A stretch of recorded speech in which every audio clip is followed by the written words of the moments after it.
Hey, everybody, I'm Mike. I'm Bob. And I'm Tim. And this is the Board Game Rundown. Welcome to Whiskey Wednesday 149. So which close. means we are a week away from the 150th Consecutive. Whiskey Wednesday. Consecutive. Never missed a week. But thanks, everybody, for joining us. As you can see, we do not have a guest this week. So we left it to ourselves to come up with a topic, and we've got a good one for you. How we doing, guys? Well, the Cubs lost. But Indeed. Notre Dame and the Bears both won. The Bears are off this weekend, so they can't disappoint me, but Notre Dame can. So there's still time. And the Cubs have an opportunity to continue their playoff run tomorrow if they can beat the Padres and then go on to play the dreaded Brewers.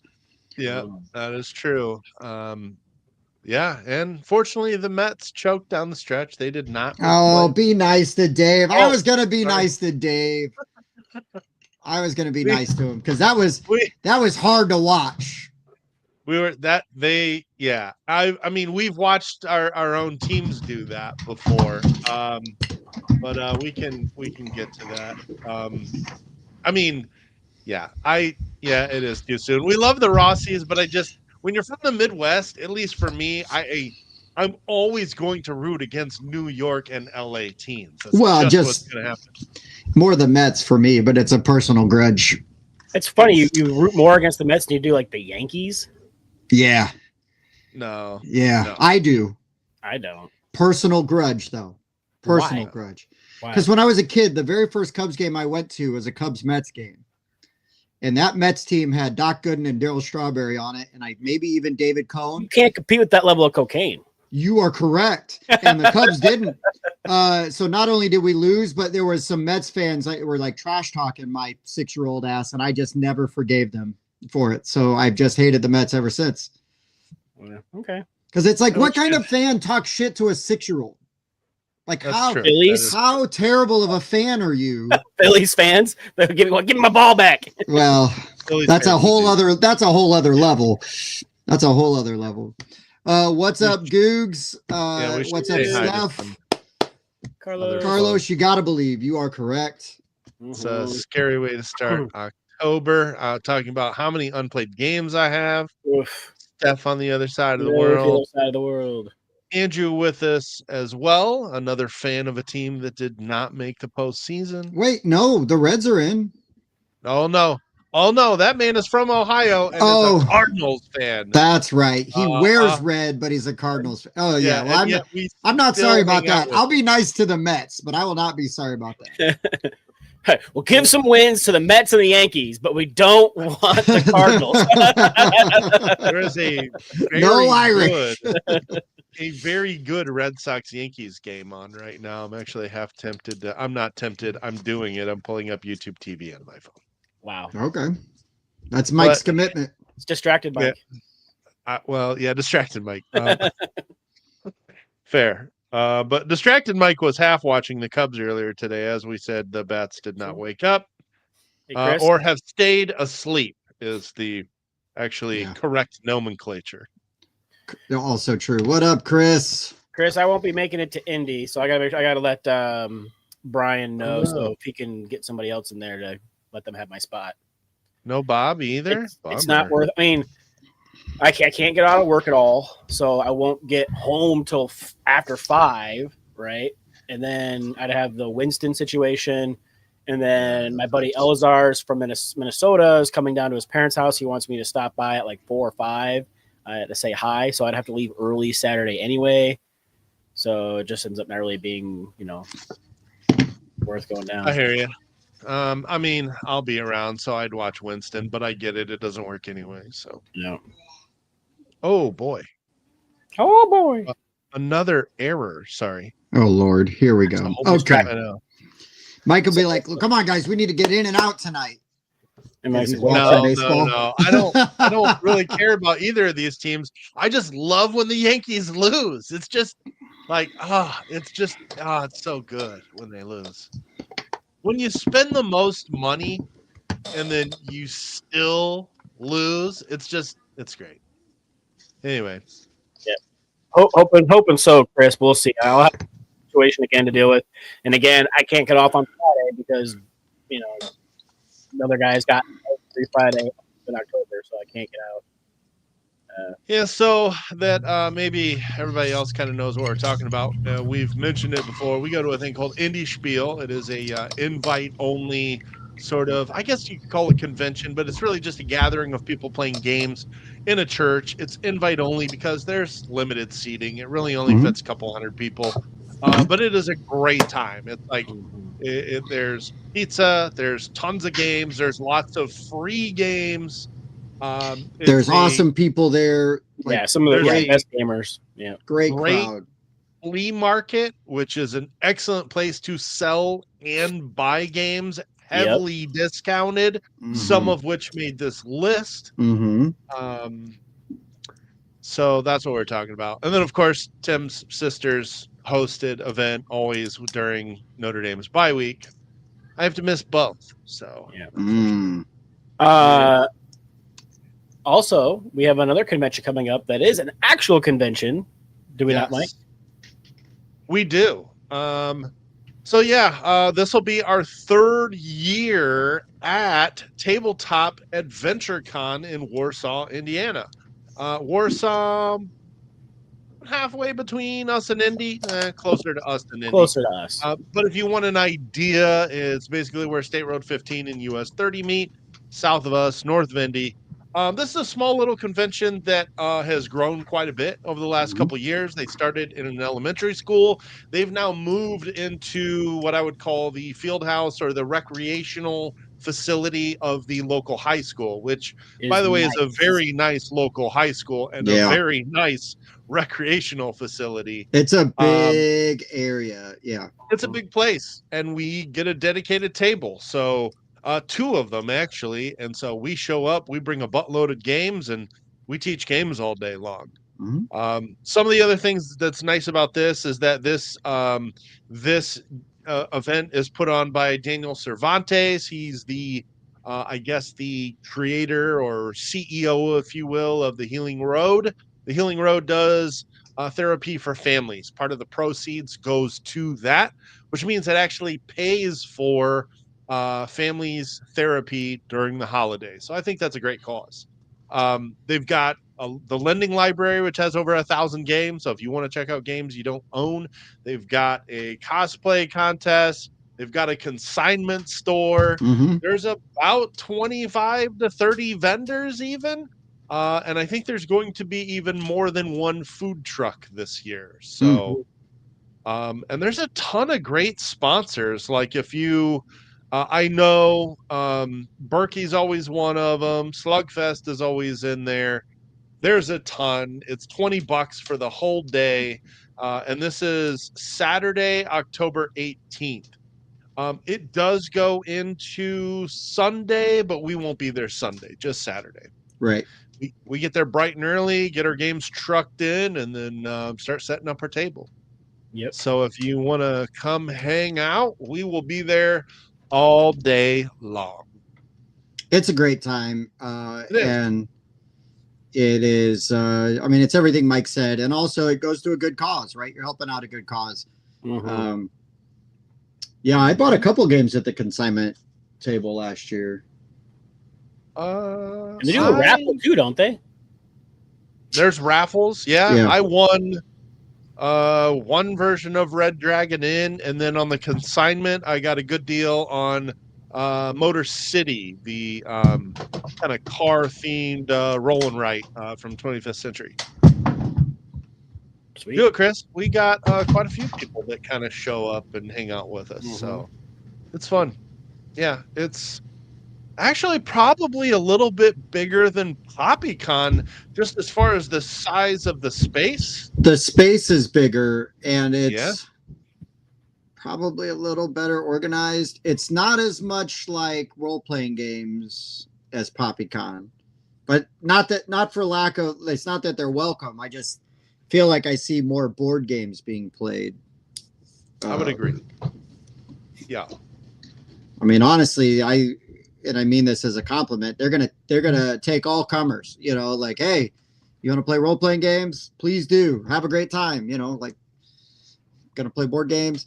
So, anyways, it's a great little show, and yeah. Hey, I think Wayne just had a birthday. Wayne, what's up, Wayne? If you just had a birthday, happy birthday, sir. And if I'm wrong, well then happy birthday anyways. Just take the birthday wishes. Wait a minute. Does that mean it's his unbirthday? Well, I mean it is now his unbirthday because I don't think today is his birthday. Yeah, yesterday. Yeah, close to mine. Happy birthday, sir. Yeah, everybody wish Wayne a happy birthday. He's probably what, 23 now, 24? I'm just kidding. Yeah. But yeah, Tabletop Adventure Con, good time. $20 whole day, worth it. Especially at the, like I said, I think there's going to be more food trucks this year. So I enjoyed those last year. There was Mexican food last year. Moonshine. I'm the boring one, still drinking water. Hard I got some water too. I had some pains in my side, so I'm just kind of water this week too. I've had a week, let's just pain say, in the of work. So I am definitely enjoying this bourbon tonight. There you go. Also, we should a little bit of show news, everybody out there, real quick. If you are a member of our Patreon for the Game Talk Network, thank you. Thank you. Thank you. Because that's the most important thing. But you may or may not know this now, but we are no longer part of the Game Talk Network. We are now just the Board Game Rundown. So if you would like to continue supporting us, tonight we are publishing our new Patreon page. Right now it'll have 2 pledge levels. One's just $1. Hey, thanks. You want to support the show. We really appreciate it. The other one will just be that same $5 level, and we're going to be putting out more content, sort of like uncut stuff and probably some videos. And honestly, if you guys have some feedback on what would make a $5 Patreon worth your time, let us know, because we're always looking for ways. This show also is going to now be sponsored by Lahorn Designs. So Tony Lahorn, who was on a few weeks ago, Cattywampus, from Cattywampus, and just an all-around industry awesome dude. So we are going to be, he's sponsoring the live show. So that means that we are going to be able to start having some shirts available, because we're going to work with that. And we're looking at doing some rewards or some giveaways, with those kind of things. But let us know what you're looking at, what would be good, and what makes that interesting. And if you can't support us, that's totally fine. You just being here without subscribe, and that thumb mean everything. And that's the most important thing. So never put yourself out if you can't support us monetarily, because that your presence here is the most important thing. And I will take that 100 times. Attendance over is that mandatory. dollar. That's right. Dang That's it. right. If you become a patron and then join my OnlyFans, I will play Blood. Whoa, that's a big ask, Bob. It's a big ask, but that's a big ask. Play Blood on the Clock Tower one that's time. Huge. I was trying All to you gotta do is hobble your broken ass down to the hall, play Blood on the Clock Tower for 45 minutes with some cool people. It's if I'm not not that injured next year, I will play. Well, that's BS, because you're going to be injured. Next time I'll break my arm. Where's Evan? You can still play. Yeah.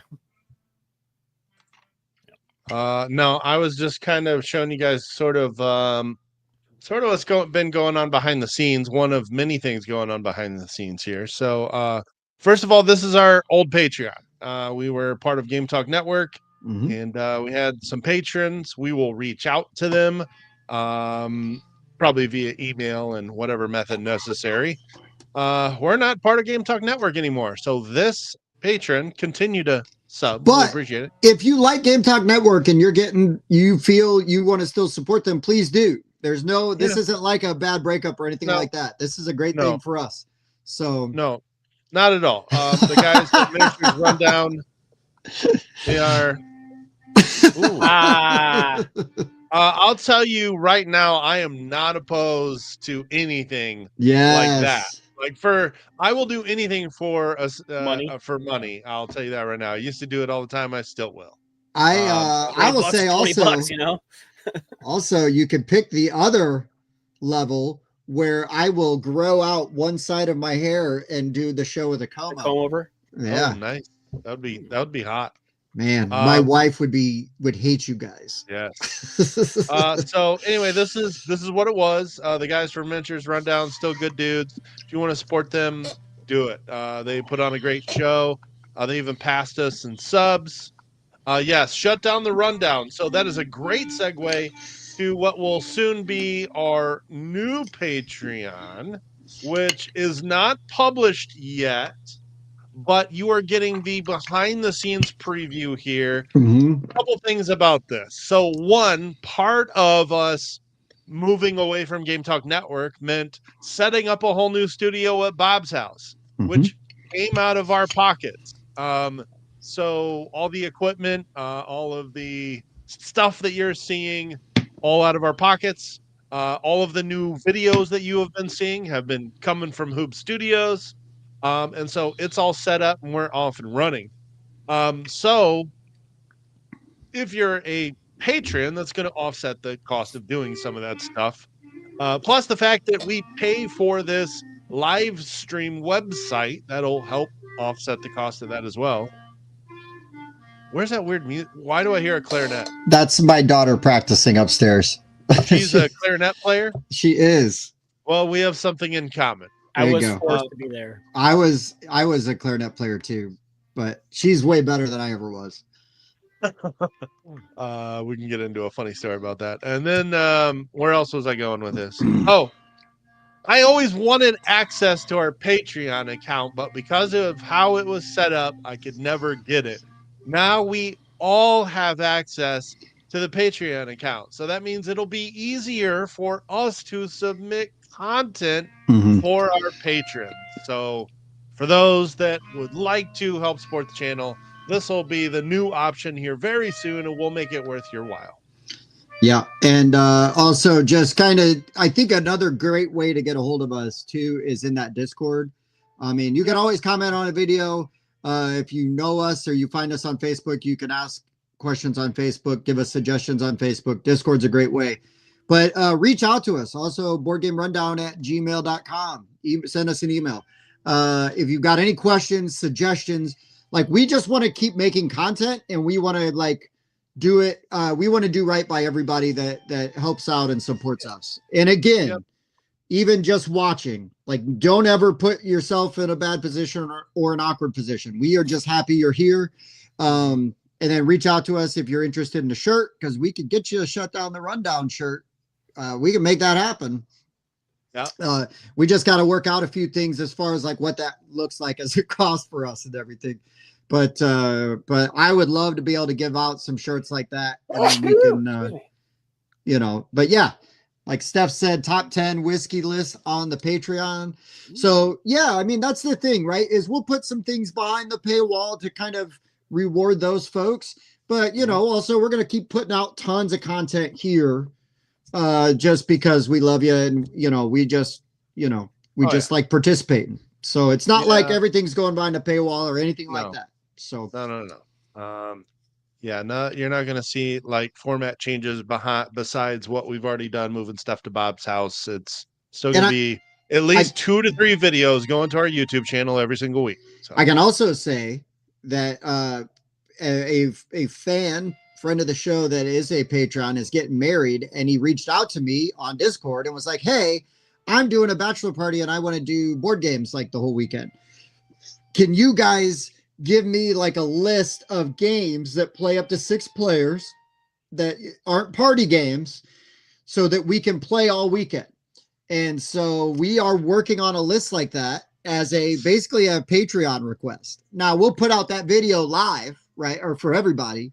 But I mean, that's kind of a thing that I think is really cool and really nice to be able to do for somebody that has supported the show. So just throw some stuff out there like that. If you want a personal list, some things like that, like we could talk.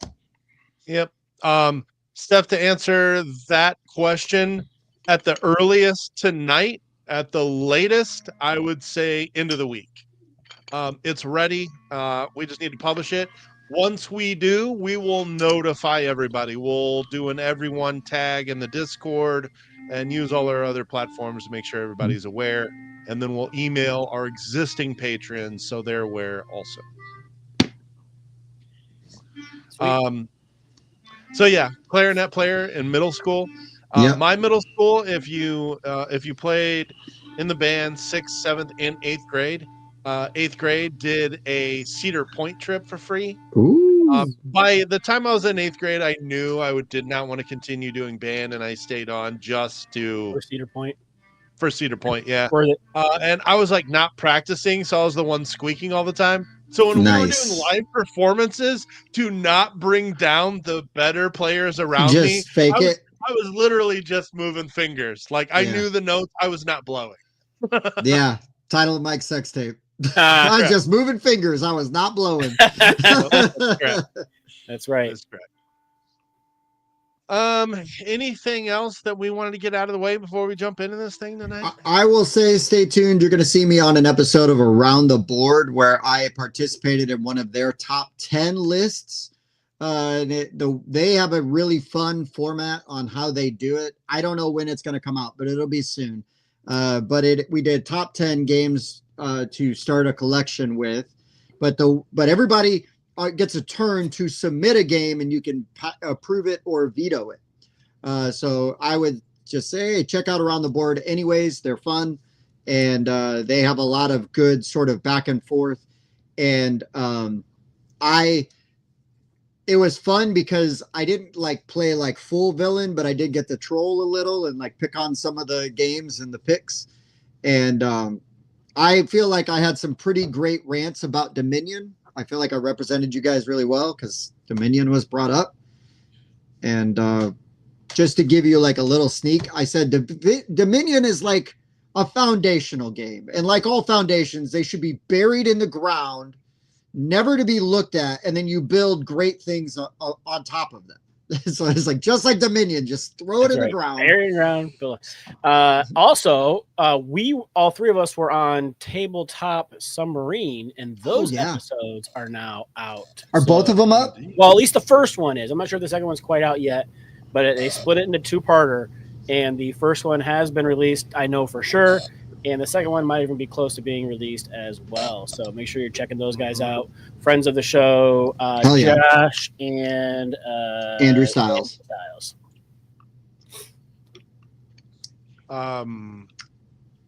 So do we feel more shame about unplayed games we bought ourselves or the ones that were gifts? Here's the thing. I've only gotten maybe less than like 5 games as a gift because previous significant others never wanted to add to what I already own for whatever reason. Even current significant other does it. I just said like, let me buy this. I'm gonna buy this. Thank you. No, that's my gift. She didn't want to get me games either. But that's fine. She plays them with me. But no, I would say for a second there I was thinking of it as like a gift, as in we got it as a review, but that's not a gift. That's a business transaction in a sense. Yeah. You give us a game and we'll promote it for you and do content on it. That's different. Mm-hmm. I don't necessarily feel bad about either. Like if I don't get a game to the table, it is what it is. I don't like my games to sit, and I have a ton of unplayed games, and I do trade them and sell them when they sit too long. We'll see you tomorrow, Steph. Have a great day at work, and or not tomorrow. We'll see you after work. It'll be tomorrow for us. Yeah. Fair, Pablo. When I sink money into it a lot, that's yeah. That's where the shame comes. I started the game, and I'm super excited about it, and it finally shows up, and then it sits on my shelf longer than I waited for it. Yeah, that sucks. That's okay. I have one. It did not make my list. It could have. I bought Clash of Cultures in 2017. I still have not played that game. Woo. I think the longest I had a game without playing it was probably almost 10 years, which was Glory to Rome. Which I finally played that at Mike's house like a year or two ago. Definitely years. And eventually I just end up being like, you know what? Get rid of it. But it takes about a decade. Oh, hey, awesome, Steph. Enjoy the trip and be safe. And yeah. As our safety guy would say, watch out for distracted drivers. Yeah. Don't become one. He would say that. Pablo, did you get it from a Goodwill? Well, be nice to Pablo. No, I buy games from Goodwill. I do too. There's no shame. I still buy clothes from Goodwill. Are you kidding me? I do too. Is that where you get your Hey Dudes?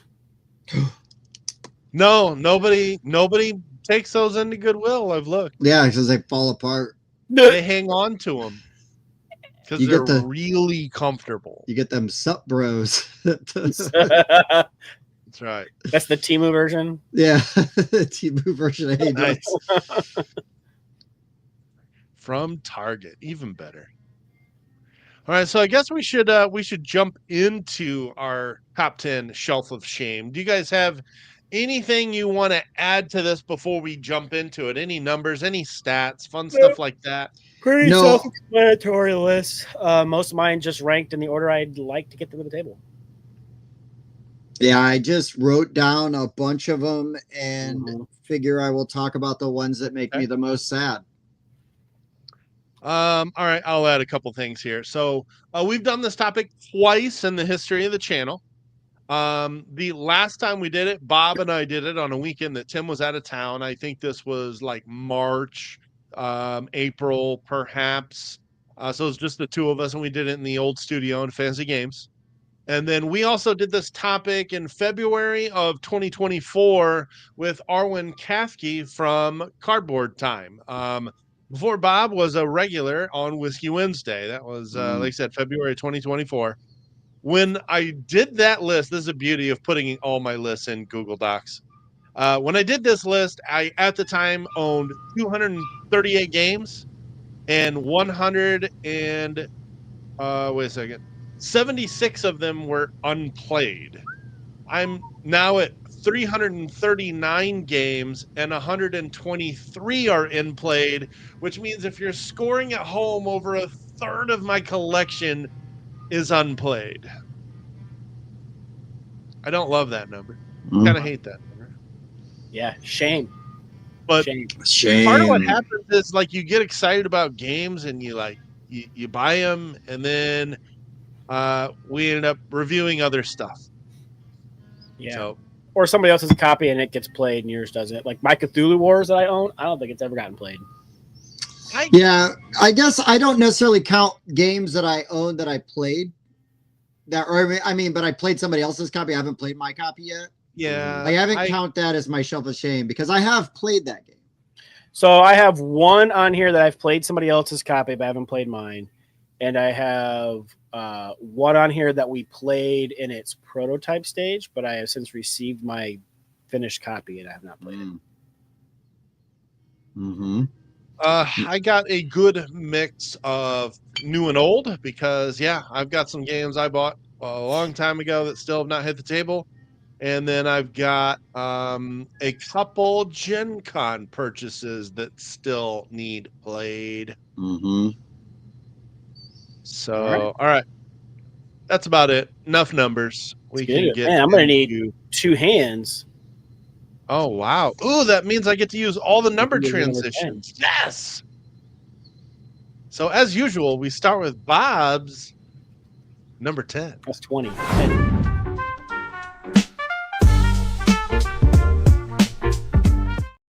All right. So, my number 10, this was a Kickstarter game, and it was unlike a lot of other games that this fella has put out. A fella from New Zealand named Shem Phillips put out a game called Storm Raiders. It is a pick up and deliver game. It's got some dice placement, really cool like player boards and whatnot, and like almost like a Mad Max feel to it. I've been sitting on this game. I mean, it says 2025, but the Kickstarter I shipped last year. It's been close to a year sitting on my shelf waiting to hit the table. I took it to some meetups with me, but just never got around to it. And yeah, I really want to check this guy out. It looks pretty cool. I guess it's just probably worth mentioning. I think you put this on your last Shelf of Shame list. Maybe I'm wrong. No, I would not be surprised because it might have slipped a little bit. I think it was like number 7 or 6 or something like that. But yeah, it was on there, and still want to. Yeah, probably Carlos. So let's see here. Yes, definitely. I decided to do completely different. I know it's been since April, but this is a whole different 10 than since we did it last time for me, at least. Got you. I didn't even look. This game, I didn't this look game looks either. really good. This looks nothing like any Garfield games. Right. Yeah, completely different like aesthetic to it. And I don't know about the mechanisms because he likes to do a lot of cool things with placements and pickups and workers, and so let's see what this one has in it. Garfield production, of course. I'm still a little like butthurt over Garfield games. Just pick up and deliver. It's not even working. This is Arcus though, not Garfield, so we're good. Right. Well, yeah, but it's Shem Phillips. So, I just assumed it was worker placement. He was part of the problem. Yeah, Storm Raiders. Listen, I'm just being transparent. That's all. Just saying. I mean, they hurt my feelings. Show us on the board game where hurt you. Oh, I will. All right. I think I'll go with my number 10. I did recently acquire this, but I think it's going to be hard to get to the table because of the time commitment, and the theme is not going to be for everyone. But I traded for it because I wanted it in my collection because this game company does not exist anymore, not as a game company. And that is Weta Workshop's District 9, the board game. So I'm a big fan of that movie. I think that movie's great, underrated. It is. Got nominated for an Academy Award and then just disappeared. So this game's got like a lot of cool different things going on, but there's some rules, like it's not like just when you slap down on the table, and then there's the evolution of the character like that goes along. So that's sort of like the in-game timer, if you will. But you're going through the slums and you're kind of like either raiding it or you're playing as the prawns, and kind of on the other side of it. But it's got some great minis. I've got it I traded for a Kickstarter edition, so I've got everything for it. But I wanted to have it, so I wanted it in my collection, even if I knew realistically it might be hard to get to the table. I saw that, Carlos. Can't wait. Carlos, I hope that is a real thing, man. GKR is great. Yeah, I saw. I love GKR. Mm-hmm. Yeah, I'm a big fan of GKR, and again, the production value on their games is really good. They and I didn't kickstart District 9. I kind of wanted to, and then I had an opportunity to trade for it, and I was like, yes. So I scooped it up. I was actually fortunate enough to tour Weta Workshop when I was hell yeah, and that was pretty badass. So I got some cool pictures, and they got a lot of stuff there from all different movies. They've got like a full-sized warthog from Halo, and just all the different just swords and all the Lord of the Rings stuff and statues, and super cool. Got the Grand Carnival over 4 years ago. Man, and got the expansion for it, punched out everything, and it's still collecting dust. I have done that too. Yeah.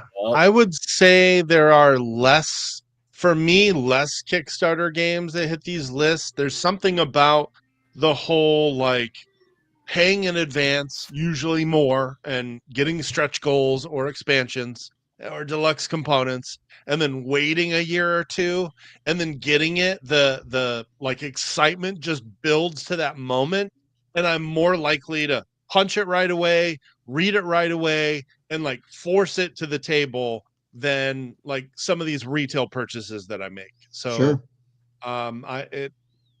Unlike my Lords of Hellas box, but you know, Ragnarok. yeah, that one, which didn't make this list.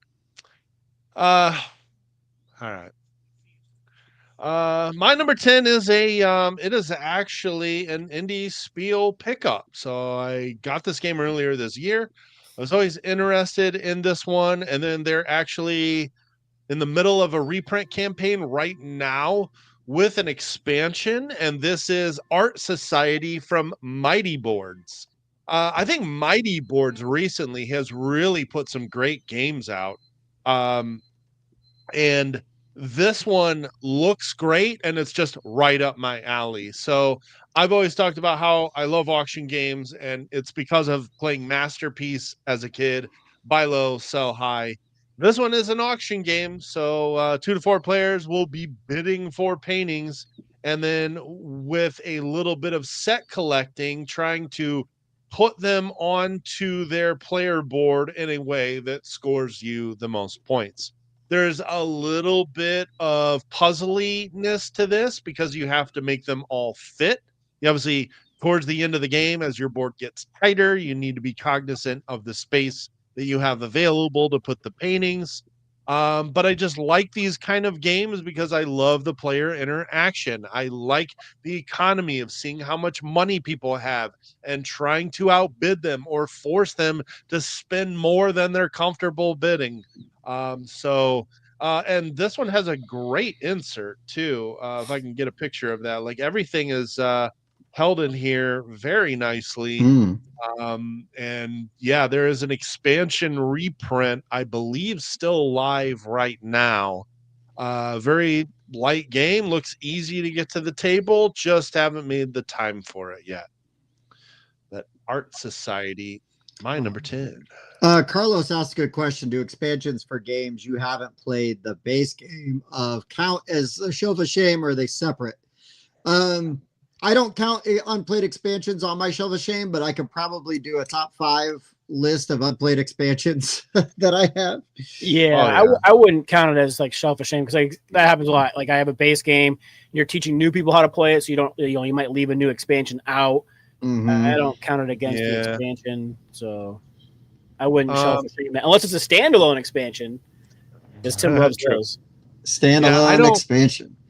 I don't count it either. I mean, I personally didn't put any expansions on this list. And I'm just not one of those people that has to go get an expansion. I don't always believe that expansions make the game better. There are some that just don't need them. Yeah, also true. And no, we're calling it for what it is. We're not whitewashing this with positivity as like, oh, it's a shelf of opportunity. No. Shame. I don't really care what you call it. I don't care either. But It's I'm not really my ashamed. shelf of unplayed games. I'm not really ashamed that it's there until, as Carlos mentioned, you start thinking about how much they've cost you, and they just sit. Oh, I never So think about I just that. don't think about it. That's the solution. Exactly. You just stuff all that sadness down and never let it out. Put a little cork on top. Never let it out. Kicking. Games that did not need expansions. Just real quick, Concordia. It's a perfect game. It doesn't need anything. Any new art. Yes. Expansions. Champions of Midgard. Because that game sucks. Like, quit making stuff for it.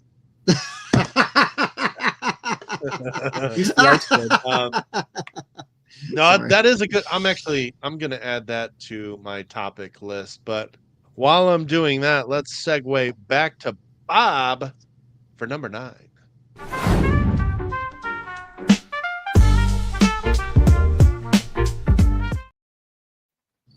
All right. My number 9 is the first of what will be many Kickstarter games on my list. There it is. This one has been there since 2022. ISS Vanguard. Ooh. I've got all the stuff for this game by Awakened Realms. I've got like 3 or 4 big boxes of like add-ons and missions and special deck boxes. The minis are badass in it. It's kind of story driven. It looks super cool. I have just yet to be able to get it to the table and actually check this thing out. I know it has to do with like exploring space and different planets, and you have like this like binder to track like all your cards and stuff like that for your ship. And like I said, it looks super cool. And like the minis are just badass, and I haven't had a chance to get to the table. It sat downstairs for years, and like my downstairs area by my table is where I keep most of my stuff I want to play and get to the table and everything. And it just now, finally, in the last couple of months, got moved upstairs to where everything else is at. So it kind of lessens the chance it's going to get played anytime soon. But I would really like to. So the problem is, right, is it's kind of an appointment game. It's not It's not like pick something off the shelf and let's play it, because right. Especially if you haven't played it yet, because there's we all have a ton of games that we haven't played yet that it's like, I can crack this open and we'll be up and running in 15 minutes. Just give me 15 minutes and we'll have the rules. Yeah. I don't think ISS Vanguard is going to be that game, no. Like, and that's not a dig. It's just, right. It's just more to it. Nature of the beast. Right. Yep. So it is tough. It is really tough sometimes with some of these. Yeah. And that's kind of like was my issue with my District 9. Now, my number 9, we're just gonna say that this one is one that I would love to play, and actually I'm really tempted to just bust it out and try soloing it just so I can play it, because I've had it for a while, and then I bought the second Kickstarter all in off of my sister last year or last summer, or maybe just this year. I don't remember. I remember if I've had it for a year or not. But the OG version I've had since at least 2019. And I'm talking about Sword and Sorcery. So again, campaign style game.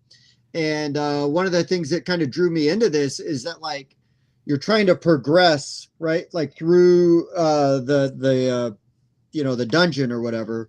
But then if you die, you don't die. Your ghost, you have to run your ghost back to like a spawn point, and then you can respawn, and then you have to get back up to the party. And conceptually, that alone sounds awesome. Right. I just played that in video games. Yeah. Yeah. Yeah.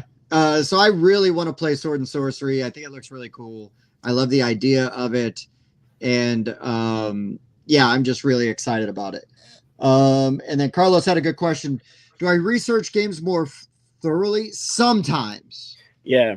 Depending on how much I'm going to spend on it. I'm just broke, so I don't buy as many. That's fair too. I think if I'm going to spend a high dollar amount on it, I definitely research it more. If it's like, for example, the Indie Spiel flea market, and it's like a $5 to $10 game that I was like had a passing interest in, I'm a lot more likely to take a flyer on it. But if I'm going to pay $40 or more, I'm definitely doing a little bit of research. Sorry, Mike, you were going to say something.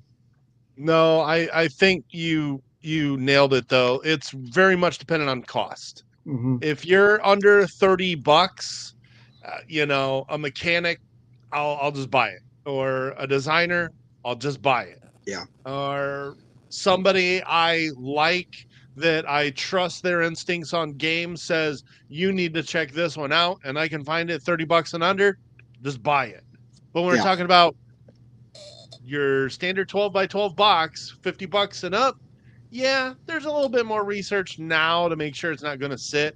But also those smaller games that also cost less, like I know I'm most likely going to get those to the table. It just, and my goal now, like I'm not buying games to collect them. Like, yeah, sure, there are some games I buy just to collect them, but the majority of them are to get played and not collect dust. So it's how quickly is it going to hit the table? That's the most important factor to me anymore. That's it. So yeah, a board game rundowns recommendation. We're all the research you need. That's right. That's what I'll keep saying. But yeah, I've got like that's the thing, right? Is like I've got these games, and some of them it's just the time because I'm sure that Bob and I, if we had a minute, we could play Sword and Sorcery. Like we'd give Sword and Sorcery a shot. We'd have a good, you know what I mean? And we'd like figure out if we'd like it or not because I know that game's gonna be right up his alley, and you know because he and I like those kind of games. We play a lot of them together. Mike, you're not as big on the dungeon crawl, is that right? You just haven't played a ton of them. Okay. True. So I wasn't like trying to exclude you, but I thought that's But not. we were trying to exclude you. Oh yeah. We were trying. Friends and family only.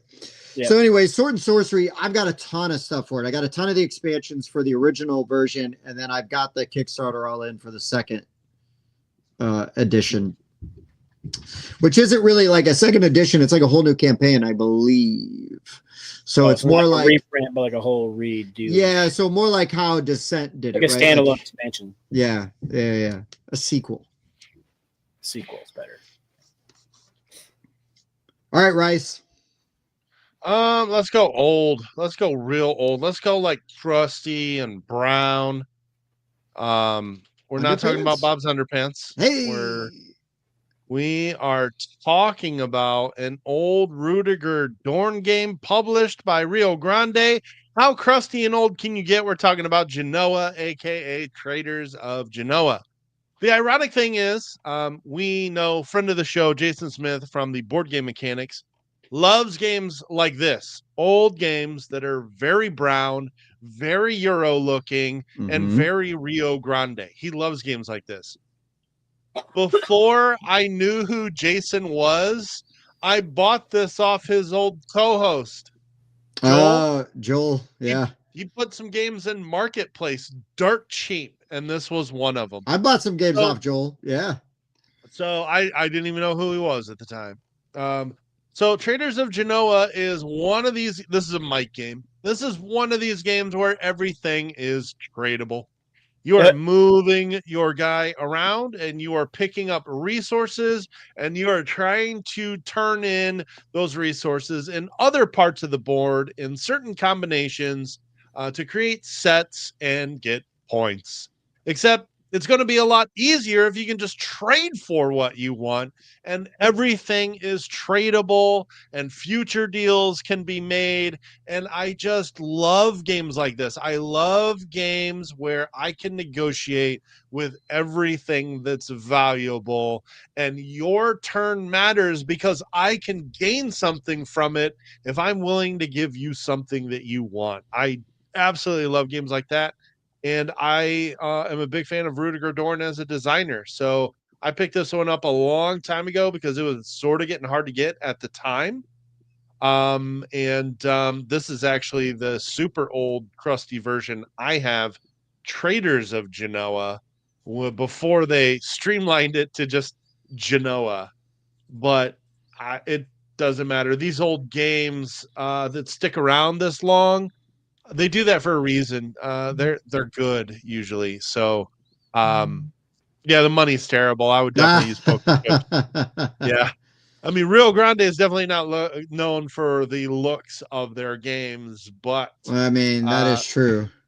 They make some they've published some really good ones over the years. But this one came out in 2001. I picked this up probably 2019, so it's been a bit. That's older than anything I got on my list.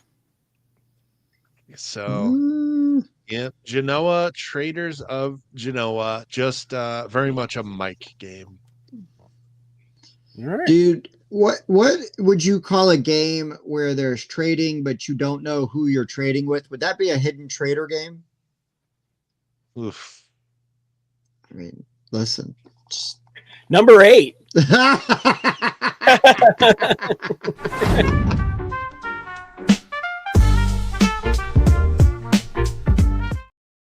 That's how we do that. Touche, Bob. Good job. Yep. All right. So my number 8, Kickstarter, cooperative bag builder, asymmetrical powers. Never actually got through a whole game of this, but I have had it set up and kind of like tried to start learning some of the rules. but I want to play the full game of Aberration.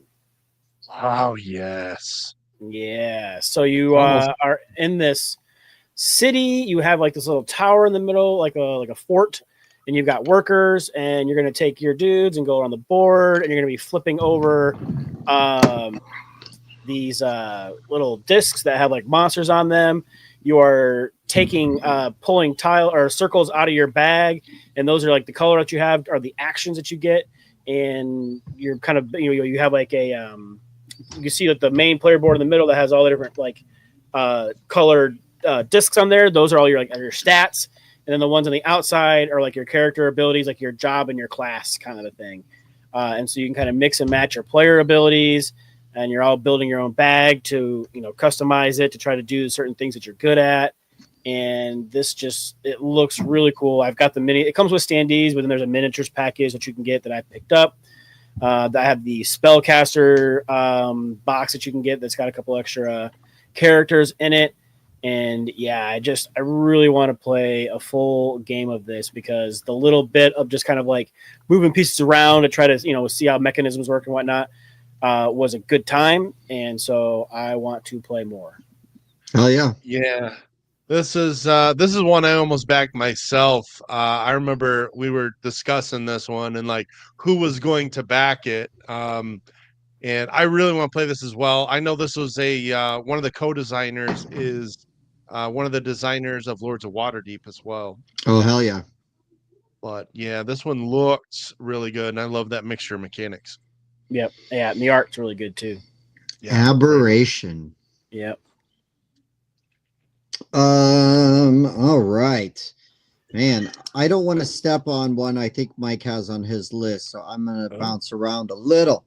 But I'm gonna go with the big old game that I got earlier this year, and I have played the prototype, but I've not played the actual version of this game, so it qualifies. Ginger, what up, bro? Just talked about you on our September plays or August plays. Don't go back and watch it though. Don't do it. No, Don't do it. Brandy gets a big shout out there, and Saki called me out on it. It was pretty funny. Anyways, good luck teaching Earth. Teach blind Earth. Earth blind. Because it's the first time he's taught it, I'm guessing. Okay, good luck, dude. Yeah, it's not too bad. Yeah. Yeah. That's right. You will get in action. They get the stronger version. The other people get the weaker version of it. And then that turn kind of passes around. At least you're doing something every turn that keeps people engaged. Yeah, yeah. Because otherwise, that game would really suck. I'm just kidding. Anyways, but this is a cooperative game where you're trying to prevent the end of the world. No, I'm not talking about pandemic. I'm talking about something way cooler. I'm talking about Four Horsemen. I have everything for this game. It looks beautiful. It's got a really interesting sort of like keep, equip, and like burn mechanic as far as like cards. So you're playing cards and you're going to have to like kind of burn a card to get that effect. So you're not just burning it to burn it, but it really makes you be deliberate with your choices. And then you are also playing a sort of like mythical figures from all sorts of different religions and ethoses and everything. So they're going to have different effects that work better for them based on, tags associated on those cards. Great miniatures, awesome theme. As you're trying to prevent, there's these 4 tracks that are like an X, and you're trying to prevent the horsemen from converging. So there's a little bit of like pandemic style crisis management as you're going to like the different parts of the earth, and you're trying to get rid of the demons and like close off rifts. But then, of course, stuff always is going to open back up. And so, yeah, this is a very difficult co-op. I got to play it with the designer, had a great time. And we got our butts kicked. But there's lots of really cool choices as far as all the different asymmetric characters that you can choose to be, and great art and cool cards and everything in there. So it looks fantastic. Yeah, dude. Yeah, that's really, really good. Good stuff in there, man. Really good stuff. Yeah, really, really good art. I just need a plan to get it to the table is the thing. Because like a lot of these games, right? We keep saying it, but it's like These aren't just like, Wow. oh, hey, roll in and like, let's just play Four Horsemen. Like, no. Yeah. We're going to Yeah. play this game. Like, buckle in. Yeah. It's going to be difficult, and we're going to play it. Yeah. Yeah. If there's one recurring theme with all of these, it's that they're going to take a bit to play. Now, I've definitely got one on this list that shouldn't be on my list because it's so easy to get tabled. Wow. Tim has a filler on his list. I'm offended. Oh, you won't be offended. Well, not for that Okay. reason. All right. I'll allow it. You'll be offended for a different reason. Oh, okay. I'm still going to offend you, Mike. It's just not for the way you think. Good. All right. Let's talk about another older game. I told you I got a mix here. My when a third of your collection is unplayed, you're going to have quite a bit of variety here. Let's talk about a 2015 release from very good friend of the show.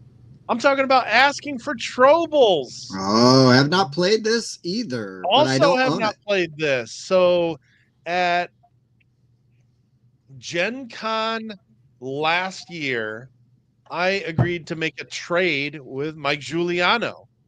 I was giving him Path of Light and Shadow, which is a Indie Board and Cards Jonathan Gilmour deck builder. Mm-hmm.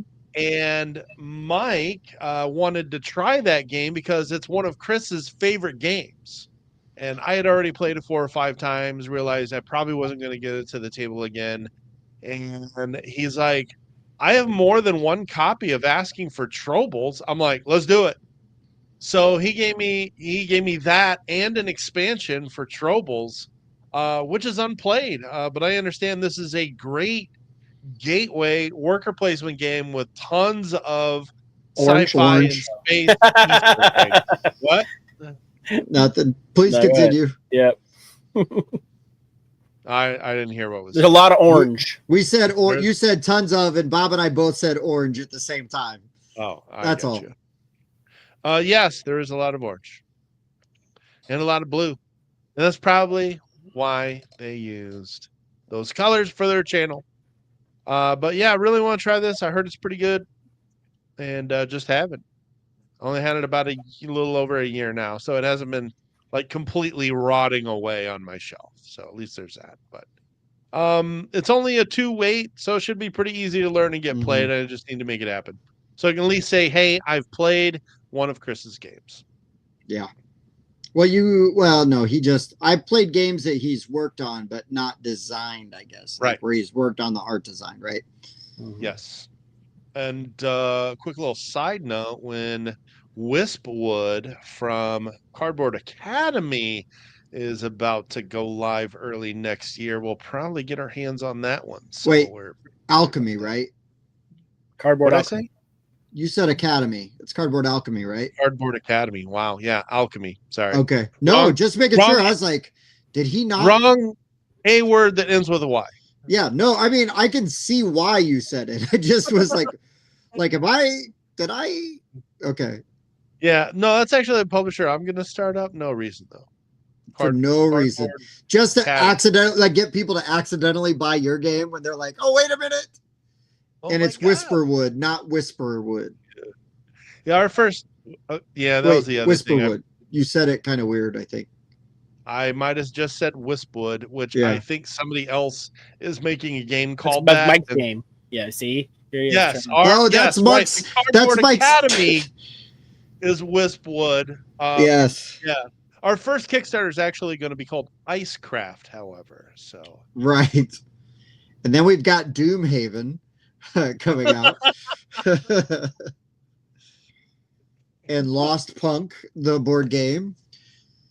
We've got the Texas Weed Whacker Massacre coming. Yeah. No relation to. Huh? I say we also have our number 7. Oh. Yeah, let's go. Let's Property is of Eldervale. So. Oh boy. All right. Yeah. Let's go on to number 7. We've lost everybody.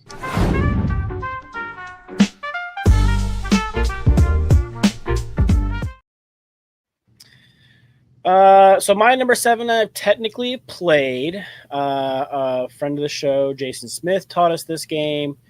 Went out and bought it. Haven't had a chance to play my copy yet.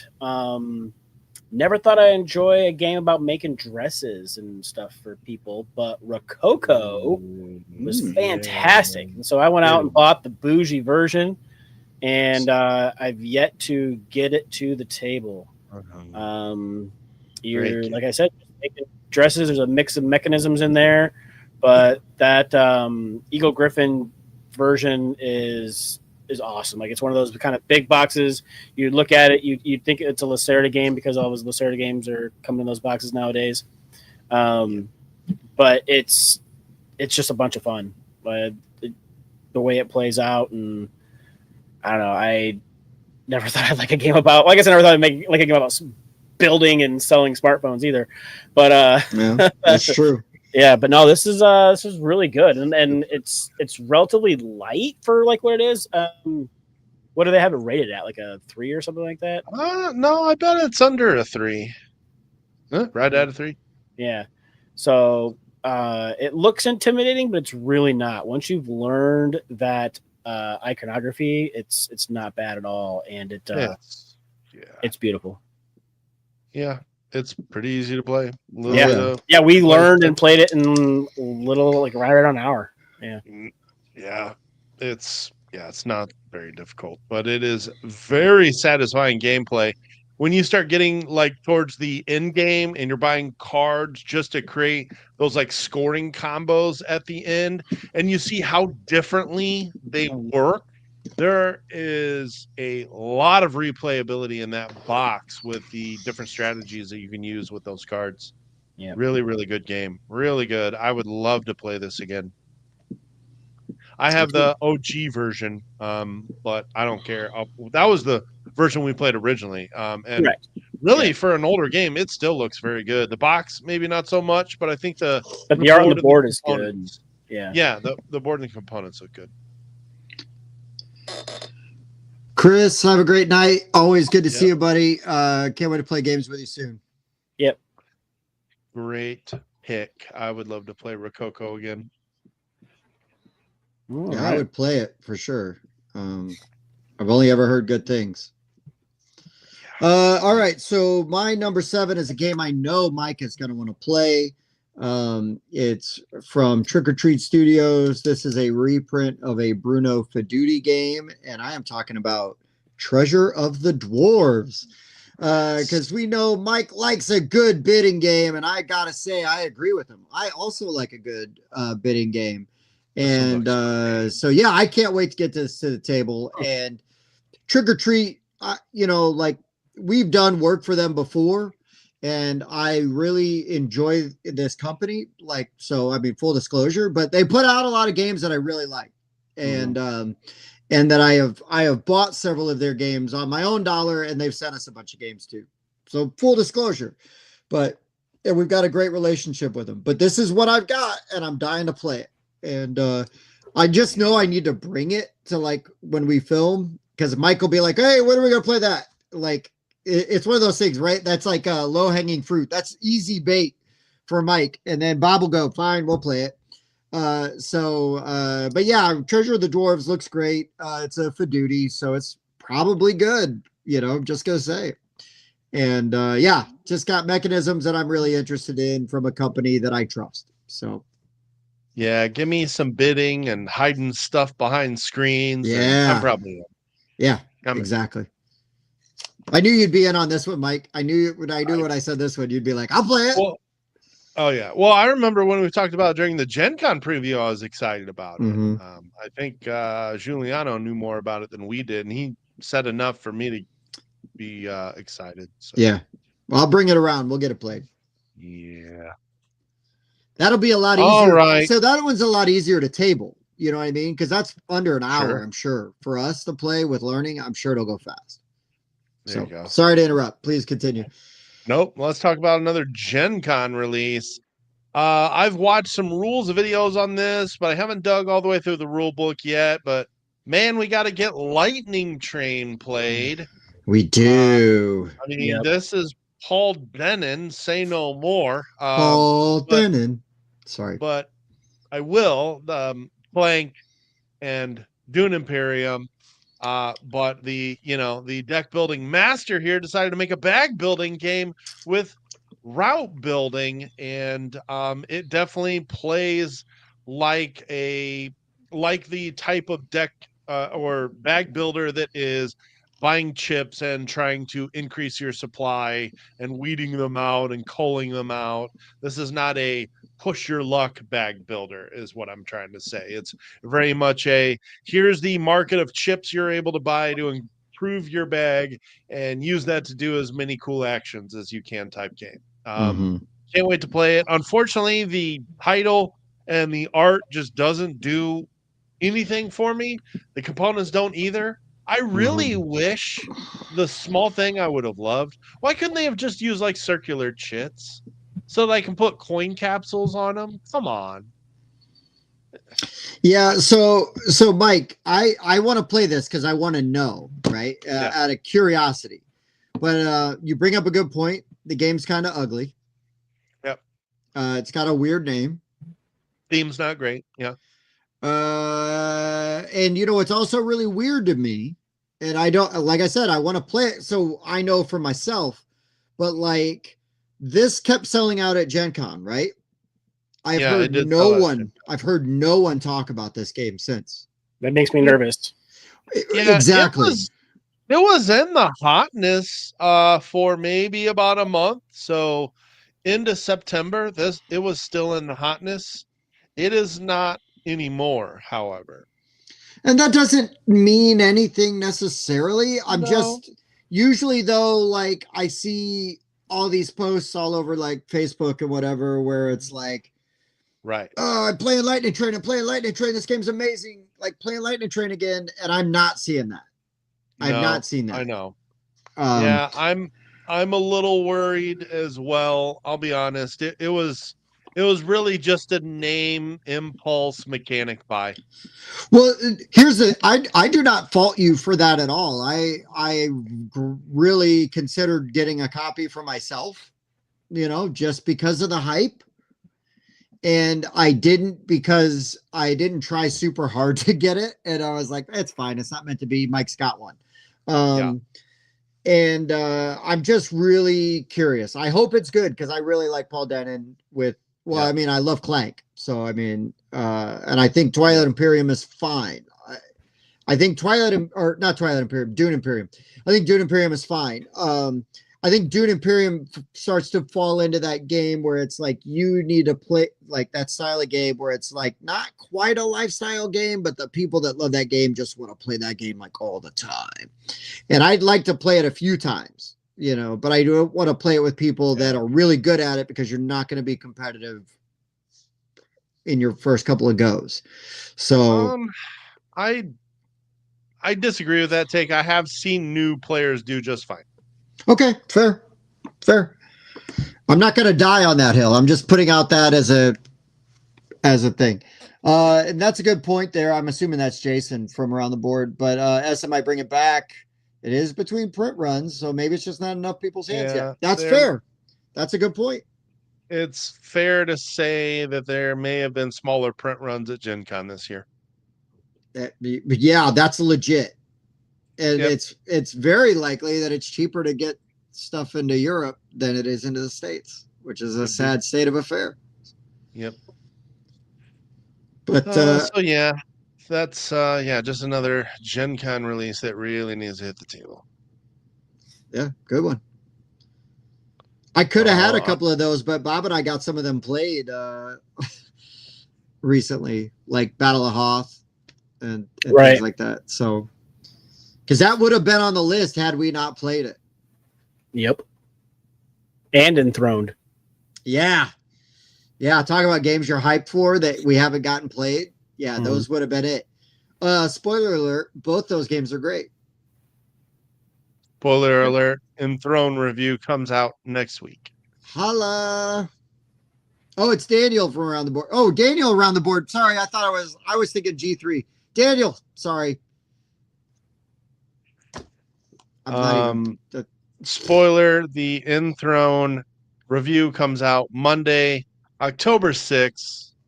Let's move to Bob's number 6. Oh, I see what you did there.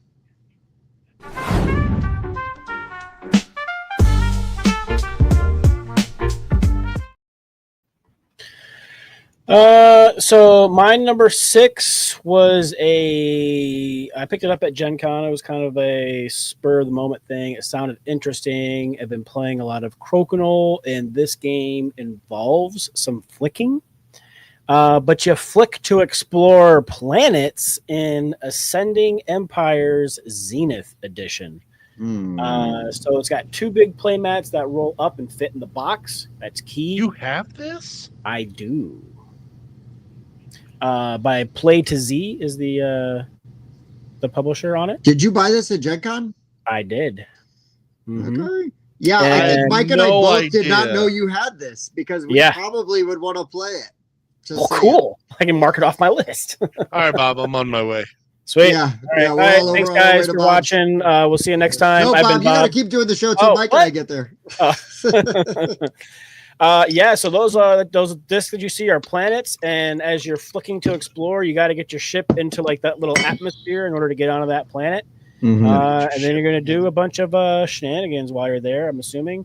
But it looks super interesting, and like I said, I've been playing a lot of Crokinole and flicking things, and this seems like a really cool way to explore and do a game. It does. And Play to Z is a newer publisher, right? I mean, it's a bunch of very experienced people involved there. Correct. So I am really interested to see. I think they're really doing some interesting things. Don't they have the Dogs of War reprint that's coming out?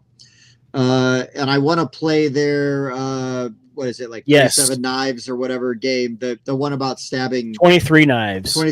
Those knives. All the knives. I've been knives. stabbed in the back so many times by these gentlemen. Lost count. That I can't even count. What? That was just in one game of Button Kingdoms. That's not counting all the other games that we played where we have betrayed each other. But look at that insert, Mike. Look at that insert. Oh, yeah. There you go. Look at that. Mats roll up and fit inside there. Super smart. Oh, And wow. trays for each of the players, for your player colors. Yeah. Man. Dude, I seriously did not know you picked this up. I am so intrigued by this. Yeah. Cool. Oh, also Daniel from Around the Board. That's the Around the Board I was just talking about earlier, where they do a very fun top 10. Like their style of it is. I heard cool. their guest You last should night check them sucked out. though. Their guest did suck, Yeah. but the show was still really good. All right.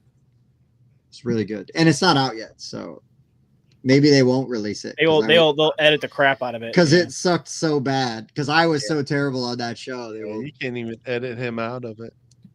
just. Anyways, okay. Let's go for my number 6. I'm gonna go with a new game from Renegade that I really want to play. It's kind of goofy looking, but I love the idea of it, and that is Monsters Menace the World. So it's relatively new.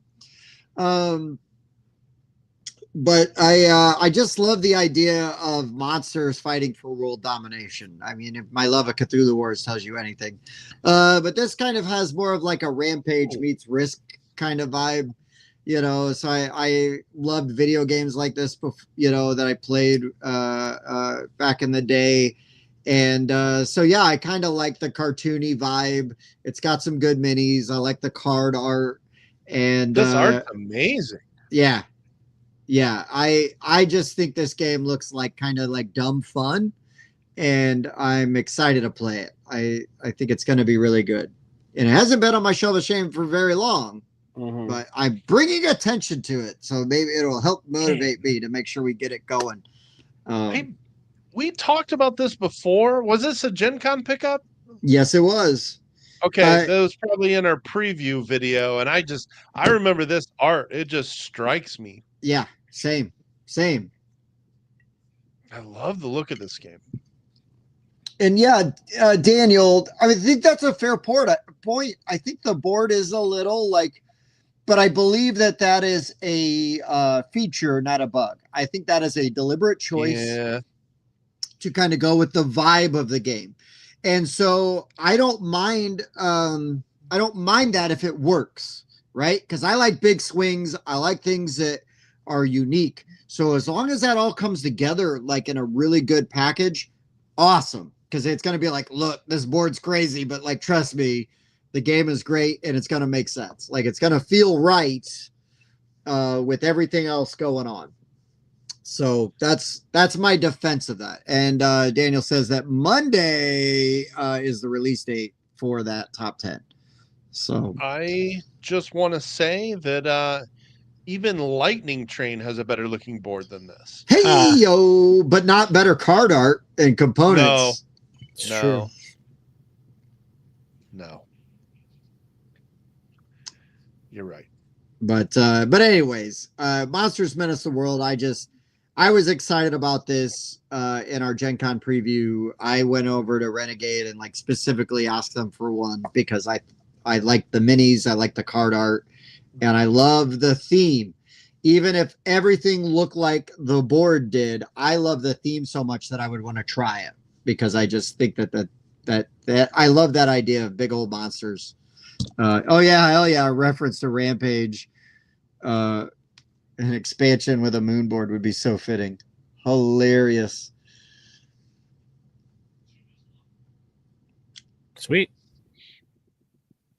All right. I will talk about a game I bought at Gen Con as well. However, not because it was new, because Bob and I went through the consignment room while the auction was going on, and I did decide to buy 2 games, and one of them is a Mancala game I've been wanting to try for a while, and that is Crusaders Thy Will Be Done. I have been a big fan of Mancala games going all the way back to Stefan Feld's Trajan, which is an excellent game. And of course, Ostia, another fantastic Mancala game. Oh, Ostia. I love, I have not put this in my collection yet. We're going to fix that real quick. Or it's on my BG stats and it hasn't linked to BGG yet. But I just love Mancala as an action selection system because it gives you the ability to plan out your turns so much. Like if you know, okay, I have to pick up these 3 cubes and then I have to drop each one clockwise. So 1, 2, 3. Boom. This is the action that I get to do. All right, well, now I'm going to have 3 cubes here. So now I know I could do this action on my next turn, or I could do 1, 2, 3, 4, this action on my next turn. And it gives you this incredible ability to figure out 4, 5, 6 turns in a row and really, really develop these excellent long-term strategies. And nobody can really alter what you're doing with your Mancala. It is your own little toy to manipulate as you will. And I love that about these types of games. I know this one's got a little bit of territory control going on, which I also love. Kind of like this theme as well. This is really one I've wanted to try for a while, and we're just walking through the consignment store. I saw a good deal, and bam, threw it in the bag. So this is one for sure for the right price. I would take a flyer on. So, Mike, I'm glad you scooped one up. $30. Yeah, that's not bad. Yeah, it was a no-brainer for me. I think the version I picked up was the TMG version. I don't think it was the Renegade. But yeah, you can find them that low, but you're going to pay shipping. So it was a pretty good deal when I was able to grab it. But It looks pretty cool. Yeah, I'm excited. I just love that. Love the Mancala action selection. I mean, like you had Bob and I at Ostia. Anytime you compare anything to Ostia, you've got Bob. You know, Bob and I are in. We're like, by the way, I saw an advertisement today that Ostia is officially being brought to the U.S. by Crafty Games with all of the expansions. I signed up for the notification when it happens, and I will definitely be buying that game when it is available. God. And I think that is later this month. So Nice. check out Crafty Games. They're going to be publishing Ostia in the United States. It is amazing. I'm going to just go out on a limb, and I'm going to predict that Ostia is in 2 out of our 3 top 25 games of all time when we hit those top 25 lists. I don't think that's a strong. You don't think that's a stretch? You're not going to give me good odds on that? You're going to give me like what, negative 240 on that, Mike, on that bet? I think there's very good odds that happen. Oh, I agree. Yeah. I agree. And I'm just calling my shot because I know. I don't know if I'm quite. It's close for me at least. Yeah. I mean, I know 2 people. Easy. I know 2 people that it's probably sliding into the top 25. There's 3 of us where it's going in the top 50. So 100%. 100% in the top 50. I just wouldn't be shocked if it snuck into Bob's top 25 as much as he plays it. And I already kind of got an idea where it's going to land on mine because I know. But so like Mike was just saying, he's doing the public service. He's the people's Mike. You've heard us talk about Ostia. If it is available in the States for retail price, get it. It is a fantastic game. And if you don't like it, you're going to be able to trade that for something you do want.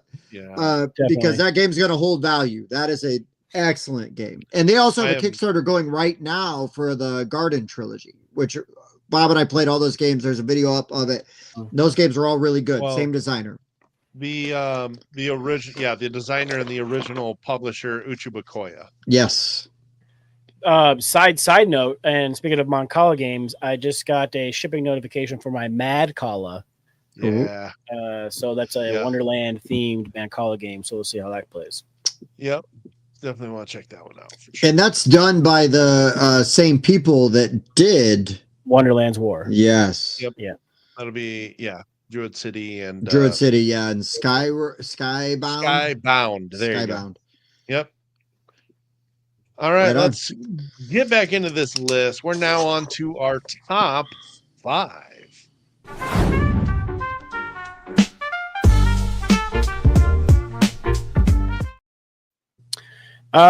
So this is one I picked up kind of on a whim.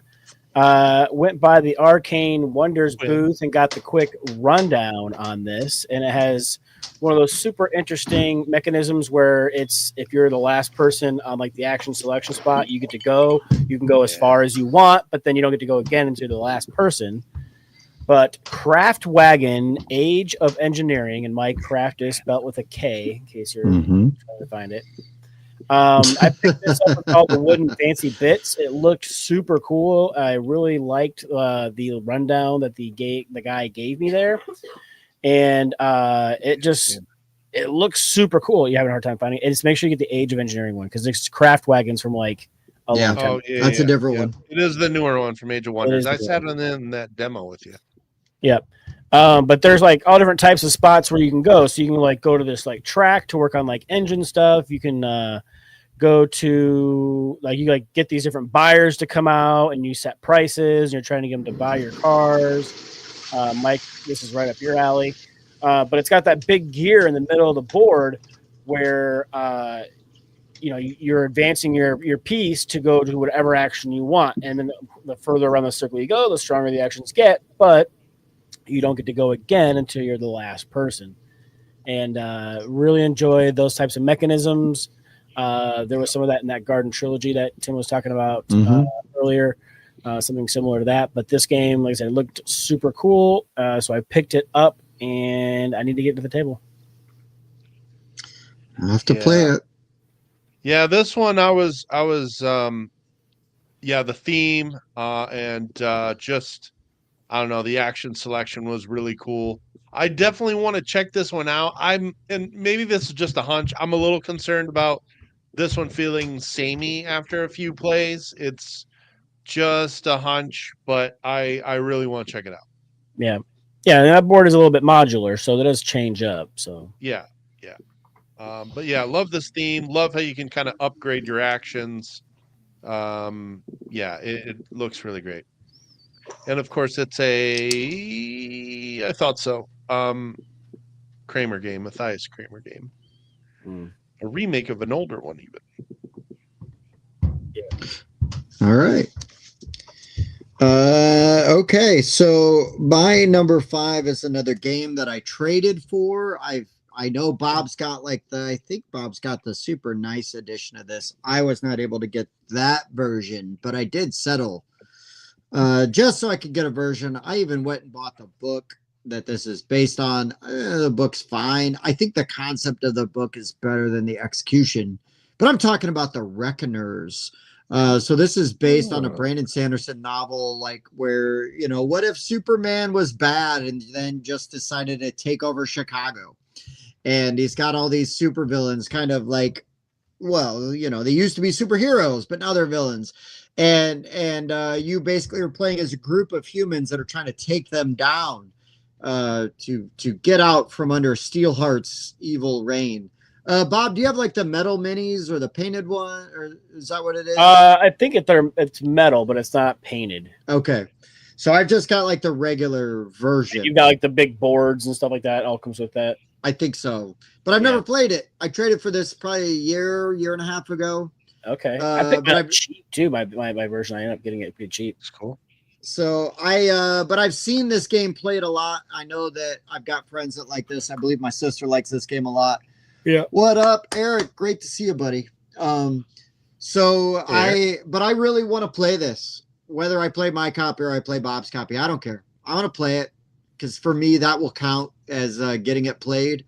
Mm-hmm. But I love the idea. I love the theme. I think it's a great idea, and these boards and all the components absolutely look great. So that's the Reckoners, and I love a difficult co-op. It can be. Yeah, let's go. The trays and everything look really cool. Did your copy come with all that stuff? Yeah.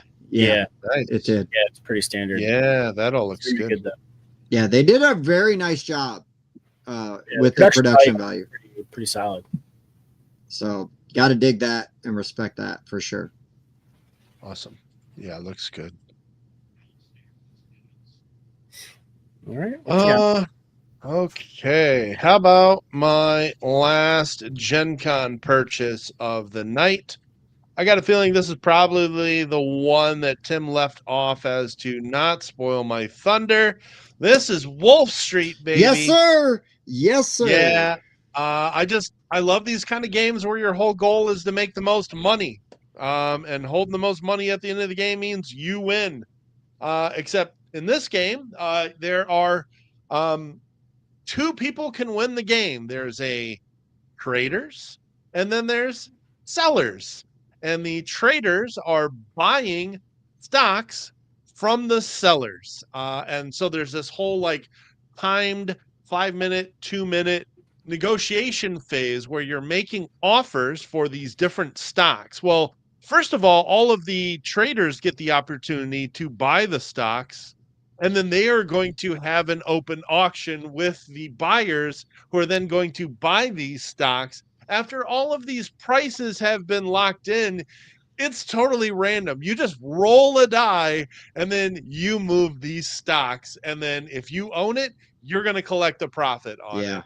And then as one of the sellers, you have to pay there's an upkeep fee to keep these in your inventory from round to round so that you can keep auctioning them off every round. And of course, whatever they're willing to pay goes right into your coffers and is part of your winning at the end of the game. Yes. But it is also possible to go bankrupt in this game and lose some of your stocks. I just love stuff like this. I want to see a game that's literally real-time trading where you're outbidding people vocally and trying to buy a stock that looks like it has more, because these prices don't reset each round. So say you bought one of this type of stock and you roll the die and it goes all the way down to -20. Well, that means the next round, the only thing it can do is go up. So the bids for that particular stock are going to be pretty high. I just can't wait to try this. I've read the rule book. It's pretty easy to get to the table. The only thing that's going to make it tricky, you got to have 5 people. It's got variants. It's got variants to play with less, but they don't look as interesting. Sure. And so I think it really, really needs 5 players, but this goes up to 10 and no, 11. And I just want to say also, buying this game at Gen Con, it was only $30. And even though the box is probably bigger than it needs to be, I thought component wise, it was really a good value for Yeah. what you paid. All of the like stock markers and everything are chunky wood. Mm-hmm. Like these things here are all like nice wood. And the cards have kind of some fun art on them. I mean, yeah, some people are tired of the anthropomorphic animals. I don't really care. They just represent a number and a Yeah, stock. I don't care. I don't care about that either. I like, look, if it's fun, it's fun.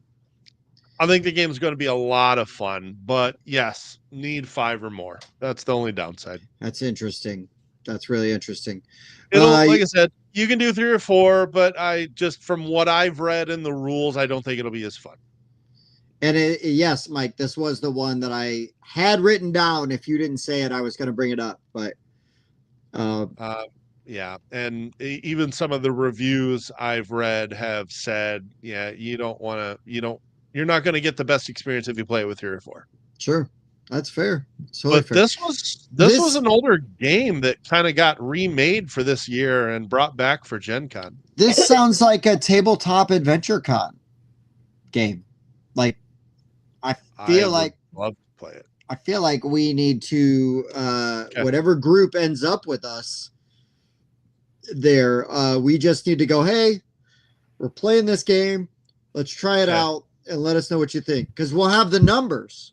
I mean, last year, that's where we learned and played Da Da Da, right? True. That last year is where we started the epic sausage or wiener chant for sausage sizzle, right? I mean, so like, let's go. Yeah. It's going to be good. Yep. Yeah, Eric, to the moon. But yeah, my last double checking. Yep, my last Gen Con purchase I'll be talking about. Okay. But it looks fun. I can't wait. Yeah, it does look fun. I agree.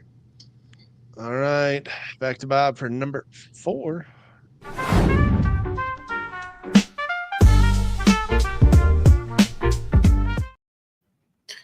Right. So my number 4 actually got to play this as a prototype. Kickstarter showed up. Have not had a chance to play it yet. It's probably been a good 9-10 months or so since this showed up, even though I did Kickstart it 2 years ago. Hold on. If it's the one I'm thinking of, it didn't show up 9-10 months ago because I think I got my copy before you got yours. I think you've only had it for 5 months. You think only that long? Yeah. I have to pick the shipping day. But Quest and Cannons. Yes, that's the one. All right.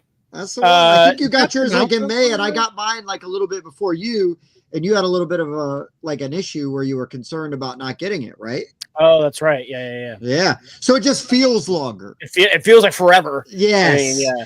Yes. But they did communicate, really well throughout the campaign. They had some issues come up with family, and they sure did. They were very transparent about it. But the game has finally delivered. It is out there. It is really good. There's multiple ways to play this. You can do every person for themselves, 2v2v2, which we played, and I just love the crap out of that. It's kind of basically a pick up and deliver. Yes. But you got these different quests that you get to go on. You have like these really cool player boards that are ships, and you get to like furl and unfurl your sails to get extra movement. You have cannons on there that you're going to blast your opponents with. And it was just a ton of fun to play, and I want to get my finished copy to the table and give it a shot. So now your Finnish copy, like you got one from Finland? Yes. So I can't understand any of the words, but it still looks very good. It looks great. Oh, that's awesome. Yeah, I left this off my list as well because I knew that Bob and I could cross over on this. I'm very excited to play this game. I think it's great. The prototype was amazing. Yeah. And especially like early on in our board game rundown sort of career, this was a game that we were so hyped to get and get to play. Yeah. Because of just the way that you can the way your player board works, right? Where you can furl and unfurl your sails, which will like mess with like your movement. Oh, You've go got back one, Mike. cannons. I guess you can kind of see it there. No, You not got that your one. cannons and Wait, all there kinds you of go. awesome stuff There's a player there. board. Yeah, this game just does a lot of really cool things, and This is prototype player board. You can tell because the cannons are just the black cubes. yeah. Now they have actual like discs and stuff for the cannons. The only thing that kind of bums me out, and this Mhm. isn't like a knock, it's just sort of reality, is I think that the staggered sort of release and all the things that they had happen may have stunted this designer. And I think if things were able to go smoother, and sometimes life happens, I think if things were able to go a little smoother, I think we would be seeing a lot more from this designer and stuff. And I think some of those things that happened and just that process, they did a great job of committing to get this game out. I'm just wondering if they've got anything left in the tank now, like emotionally, energy wise, to keep putting things out, because this game, I felt like this game was very innovative. And when you like, I mean, we get excited about designers we love all the time, because it's like, oh, they just keep coming up with like these amazing ideas, keep making stuff. And yes, we're talking about Eric and Evan and all these other people that that we really like. Jim Cole, it's like, keep making things. Sam Bartmiller, Ty, keep making these games. And but sometimes it's just hard, and it's hard to get them published, especially if you're self-publishing.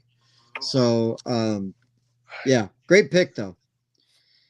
Great pick. And I swore you were going to break off a Snoop line there, Tim, where these people keep coming up with funky ass shit like every single day. Yes, I should have missed opportunity, Mike. It would have been a lot cooler if you did. It would be a lot cooler if I did. Man, just quit smoking yesterday too. Yeah, dude, like that was it. Half baked. That's a real thing. I knew people like that. It's like, where were you at? Like whether it was marijuana or something else, right? People just show up. What? Oh, y'all hanging out? Yeah. Like, you want to kick in on this? I just quit yesterday. All right, man. I got a dip. Yeah, thanks. Good to see y'all. Scavengers. All right. My number 4 is definitely my most mainstream of these games that are on here. And again, one I recently sort of traded for. And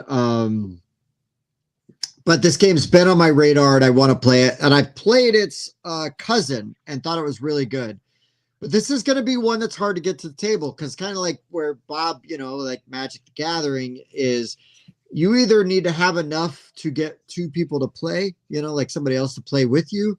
And then also you've got to be able to teach them and get them into the rules. And I'm talking about Star Wars Armada. I've got a bunch of X-Wing stuff, and I got to play X-Wing and I love it.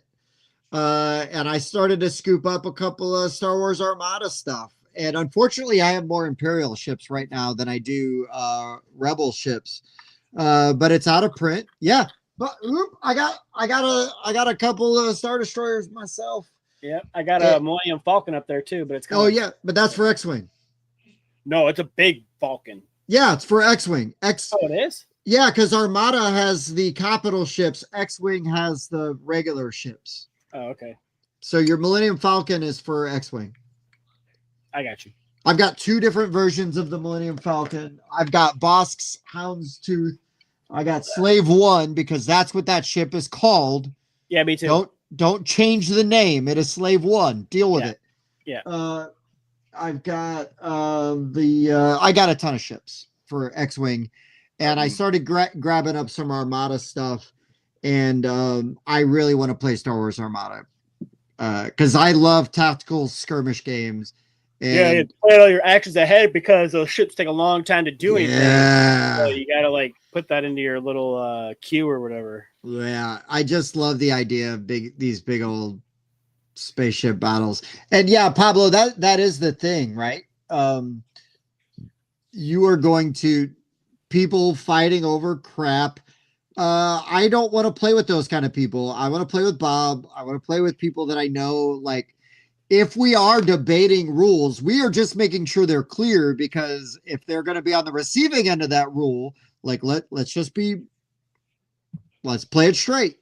Yep, same rules for everybody. That's it. That's it. I mean, like, we literally just kind of went through that when we were playing Battle of Hoth like Right. a week ago, where we were looking for some rules clarifications, and it's like I'm not necessarily sure I disagree with you on like what you're saying is going to happen, but like, just be ready, it might come back at you. So like, let's be straight with it, right? And but yeah, I'm not going to argue with strangers over that kind of garbage. Yeah, rules for thee, not for me. Good one, Eric. And yes, Evan, the Tantive 4 is the ship from the very beginning of Star Wars. It's the first ship you see. So, anyways, Star Wars Armada. I would love to play this. I thought X-Wing was really cool, and had the opportunity to get some stuff for Armada in a trade, and I was like, hell yeah. It's out of print. I don't know if I ever get it played, but I got a bunch of the ships. I think they look great, and I'm happy to have the ships, but I would play it in a heartbeat. Nice. You got Mike? My number 4 is another 5+ player game.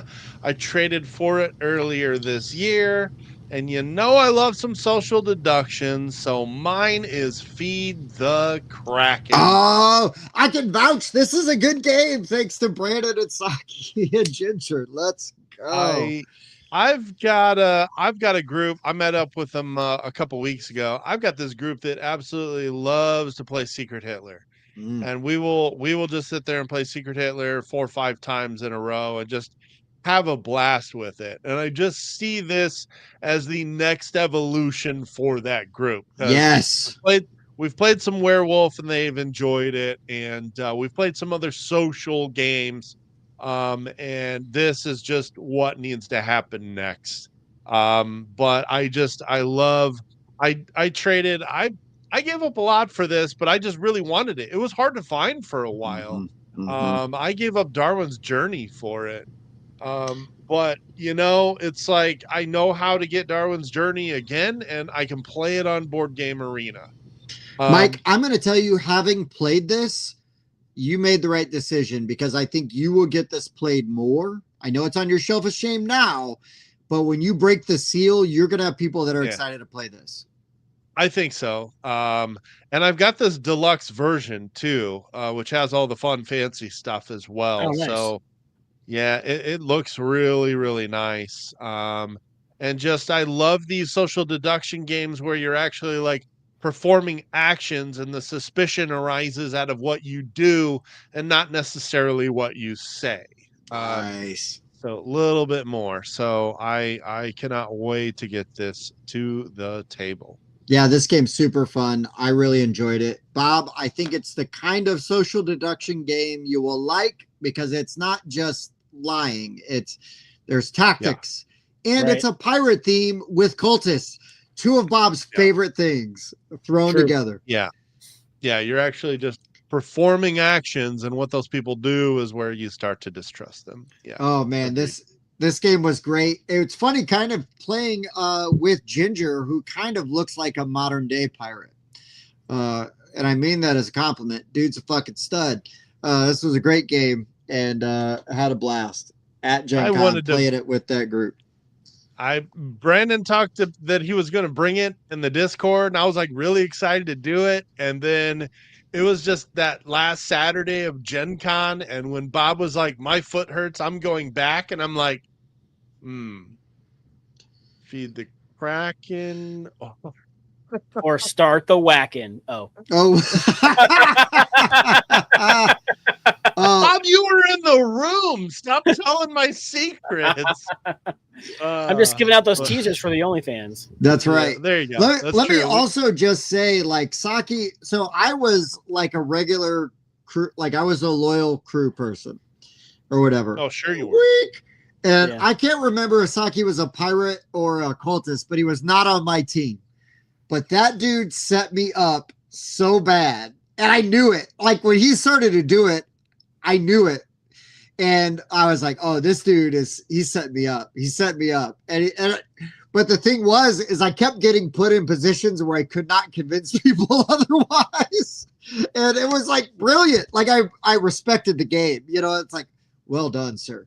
And I just, yeah, I love that in these kind of games when there's that kind of manipulation and it's not just lying, it is actual like making good tactical choices that affect the gameplay and not just gaslighting your friends, Bob. Right. So yeah, Feed the Kraken was a great time. If I ever had the chance to get a nice version of it, I would 100% would do it because I think it's a game worthy of your collection if you like hidden trader games, because I'm going to say it's a hidden trader game more than a social deduction game. And yeah, the gameplay is really fun, especially at high player counts with great groups of people. So Do they? I'm just curious. Trader game. Yeah, they call it a trader. They do not call it. Well, they call it deduction, but not social deduction. sure. Interesting. So That's Mike, have you been doing your stretches today? Like you've been stretching these out today? Because I don't want you to pull a muscle when you pat yourself on the back for a great pick. Oh no. Oh, thank you. Don't hurt yourself. That's yeah. I don't want to get a cramp. Yeah, I don't want you to pull a muscle back there. No missed time. I'm in the spot where I'm allowed to pat myself in the back. You so. are in the pat yourself on the back spot. That's for sure. Well, Reserve- hold on, Bob. Let's get to your pick first, and then we. Oh, can get you on the pat. Not this one. It's all right. It's okay. You Not guys, this one? I mean, you guys might like this one, but I don't think it's you guys aren't going to pat me on the back. Well, we'll be the judge of that. Guess that means we should go to number 3.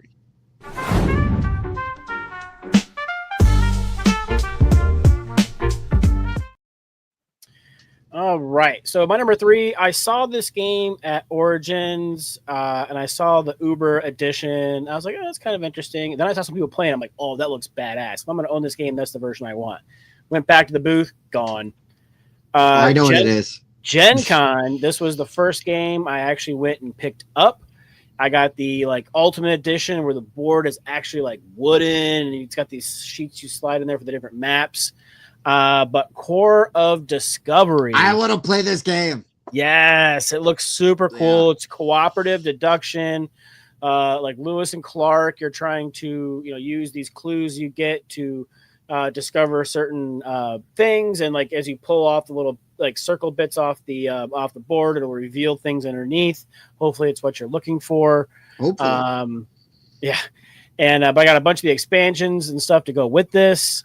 And I'm wondering if you can find one of the pictures of like the actual like cool board. So that's the regular board where it's just kind of like cardboard. Yeah, no, you got to find the wooden one. Keep going, Mike. There's got to be a copy of it in there somewhere. Because I mean, I saw this version, I was like, wow. I was floored. I was like, even if the game isn't, but there you go, there it is. Zoom in on that beast. Like, yeah. So it's all wooden bits. Those little circles come out are wooden. And then the map slides in there, so you have like clues and stuff on the one side, and you're using that iconography to discover stuff and trying to flip over the right tiles without wasting too many moves. And yeah, I love me some good cooperative deduction. Here's the thing, Bob, and I will say this: if you never play this game or you play this game and it's garbage, both things are true. This is a great collection piece. Just for what the components are, and the vibe of this game. Right. Also, if you didn't end up liking it, your ability to move this game out of your collection and get something you like is probably going to be very high. Yeah. So all in all, I'm just going to say a very good investment, because it's either going to be a game you love that looks great, Or a game with some really cool components that you can show off to people and be like, hey, this looks really good. Or you could trade it because you got that great edition and you're going to get right. It's going to be the version people want. Yeah. Yeah. So all in all, like that's a win-win-win, right? Either way. Yeah. Well, hopefully we play it. We love it. What? Also designed by the home run duo of Jay Cormier and Vincent Lim. So yeah, hell yeah. Yeah, I'm a fan already. So yeah. Yep. And cool art. Yeah. It does look cool. Yeah, and Evan has to say that because he is a game designer and he doesn't want to make people sad. I love Evan. Always happy to see him. Okay. So my number 3, I am going to go with another dungeon crawl game that I think has a lot of let's see, branches, if you will, a lot of ways you can go to like customize your character as you level up and you build and you progress. And that is Madara. I traded for this, or did I just buy it for a really good price? Anyways, I got a really nice version of Madara. It's like the 2nd edition core game. So it's got all the stuff from like the 1st edition with the extras and tons of minis. Again, a very customizable game. And I almost got some stuff at Gen Con for it. Like I was like really debating on buying like a monster pack and like some of the sort of like mini stuff that comes with it. There's tons of things available. There's literally there's books. So much. I don't know which one to click to show it off. Yeah, there's book like the campaign books are huge. That's Core Discovery, so don't click on that one. No, this is all the stuff, and I don't know which one is even the base. So sure, like one right there, top one. Yeah. Oh, whoops. Yeah. Unintentional Malum. That's the version I have. The one you're showing right now. Okay. Act 1. That's what I have. And it's a huge box, right? I mean, it's a big old box. And these are the kind of games that like I want to have and I wish I could play. Like, I wish I had the time. This is a game I wish I had 20 years ago because I would have a group and Bob at that time would have been part of that group and we would have just like dug in and it would have been like our weekly game. Yep. And we would have gone nuts for. And so my weakness is I still love these games and want these games because I just hope that one day I get to that point, you know, where it's like, I've got the time, I've got the group, whether it's my kids or you guys or somebody, and we're able to just kind of get into these things and go nuts with them. So I've got this game. I'm really excited. I'm not getting rid of it because I want to play it. So Madara, what's up? It looks like it would be pretty easy to table. I don't see much that you really need to dig in the rule book about. Looks pretty simple. Yeah, it's real basic. Basic. Not a ton of components, not a lot of overhead. I mean, we'll just play this in between a couple games at Tabletop Adventure Con. Yeah. You know what? Good. Yeah, that's exactly right. You know what we should do at Tabletop Adventure Con just to be dicks? Is I'll just bring Clank Legacy and we won't play games with other people. We'll just play Clank Legacy all day. Be like, guys, they can watch us play, which is like a treat, right? Oh, yeah. Is that what that is? Is that what do you guys want to play? Well, we're kind of in the middle of the thing right now. You know, yeah. But, go away, kid. You're bothering me. Yeah. Come back in about an hour and a half. You guys want to play something? Well, we're kind of in the second game of this Legacy. Yeah. Well, you weren't here when we started the second game, so now you got to wait until we're done. That's how when people say they want to play a game with me, and I want to play. Like, sorry, it's Legacy, man. You can't. Yeah. That's what Bob says. Bob doesn't ever play Legacy games. So if he says that to you, he's just trying to politely dismiss you. That's right. Oh, wow. just kidding. Oh, shoot. All right, but yeah, Madara. I collect these games because I want and hope that one day I will have time to give them the love that they deserve. So Nice. Ooh, yeah. Patreon exclusive. Watch us play a legacy game. All right, yeah. Watch us careful play. what you wish for. All right, my number 3. This is another game that I bought this year at Indie Spiel because it was, I mean, just ridiculously priced. And I think, I don't know, I logged in and I'm like, is this like an actual price? And bought it as soon as I saw it listed. We're talking about Kordonsky's Nova Roma. Dude, this game, you got this for a steal. It came with the steal. playmat too. Yeah. I've been trying to get a copy of this. Yeah, so this is another worker placement game from Stan Kordonsky with the Micho art, except this one adds some territory control to it. So you're basically taking different actions and you are working on having area majority for scoring. There's kind of a little bit of combo-liciousness going on inside of this. But a bit going on. I don't think it's too complex though. It's that nice medium weight Kordonsky worker placement game that he has really kind of perfected over the years, and Agreed. I'm really excited to get this one played. Yeah, I was very jelly that you scored this, but at the same time relieved that it was you that got it, because that meant I had access to it. So it's in the group. Yeah. Exactly. Yeah, it looks badass. Yeah, I don't think I have that stuff. I really haven't dug through it. That looks like deluxe. This is the Micho art is can be hit and miss for me. This particular game, it's a hit for me. I like the way the board is constructed, and I even like the box art for this one. But he's the one that's known, of course, for doing all the Garfield art. Not all of it, but most. And Evan, we also got to meet Stan, and he was amazing. He was super cool. He was one of the few people I interviewed that year at Gen Con, and he was an excellent person. He was great. And I am a big fan of his games. I just want to play more of them. Mike, can you get rid of that spam comment? I don't have a way to actually delete them, unfortunately. Okay.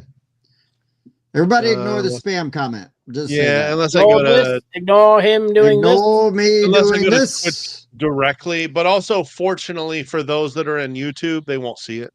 Okay, Only good. Twitch viewers will see it. Yeah. Okay. We're good. Well, Twitch viewers ignore the garbage. I can't figure it out. Yeah.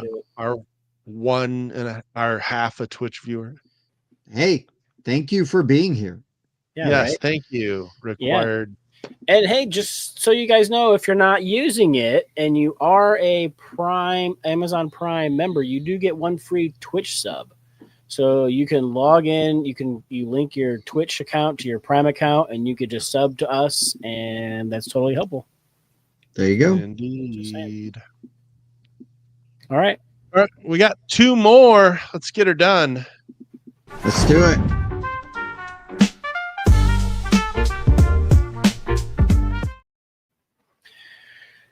So this one was a easy kind of no-brainer one for me. It's one of the most recent Kickstarters that I had that just showed up, but I really enjoyed.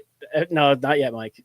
Oh, I really enjoyed my episodes 1 and 2, but Perseverance episodes 3 and 4 just showed up. And I love what Mind Clash is doing with these games. Like, I love the whole overarching story they have going on. Like episode 1, you're this cruise ship that crashes. That's 1 and 2, Mike. I need 3 and 4.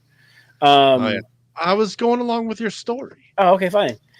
You crash on this island. You're just kind of establishing like this beachhead and settlements, and dinosaurs are attacking you. In episodes 2, you're starting to learn that you can tame some of these dinosaurs and use them. And then in episodes 3 and 4, you're actually riding the dinosaurs. You're exploring this island. You're finding these ruins and temples. And one of the great things about it is Mind Clash always they always create like a new language with their iconography, right? And so like you look at this game, you're just like, what? And your head, kind of explodes, your brain melts. But once you start to learn this iconography, it starts to make so much sense. And throughout all 4 of these episodes, a lot of the same iconography is used, and you'll see similar things. But each one is different. Each one's telling like a different story. And so it's, playing the earlier ones are helpful, but not necessary. And you could just, play the versions that you think seem more exciting. But just you could do so much with these games, and there's just so much going on, asymmetry, and yeah, they just I can't wait to play 3 and 4 and explore some of these temples. Sure.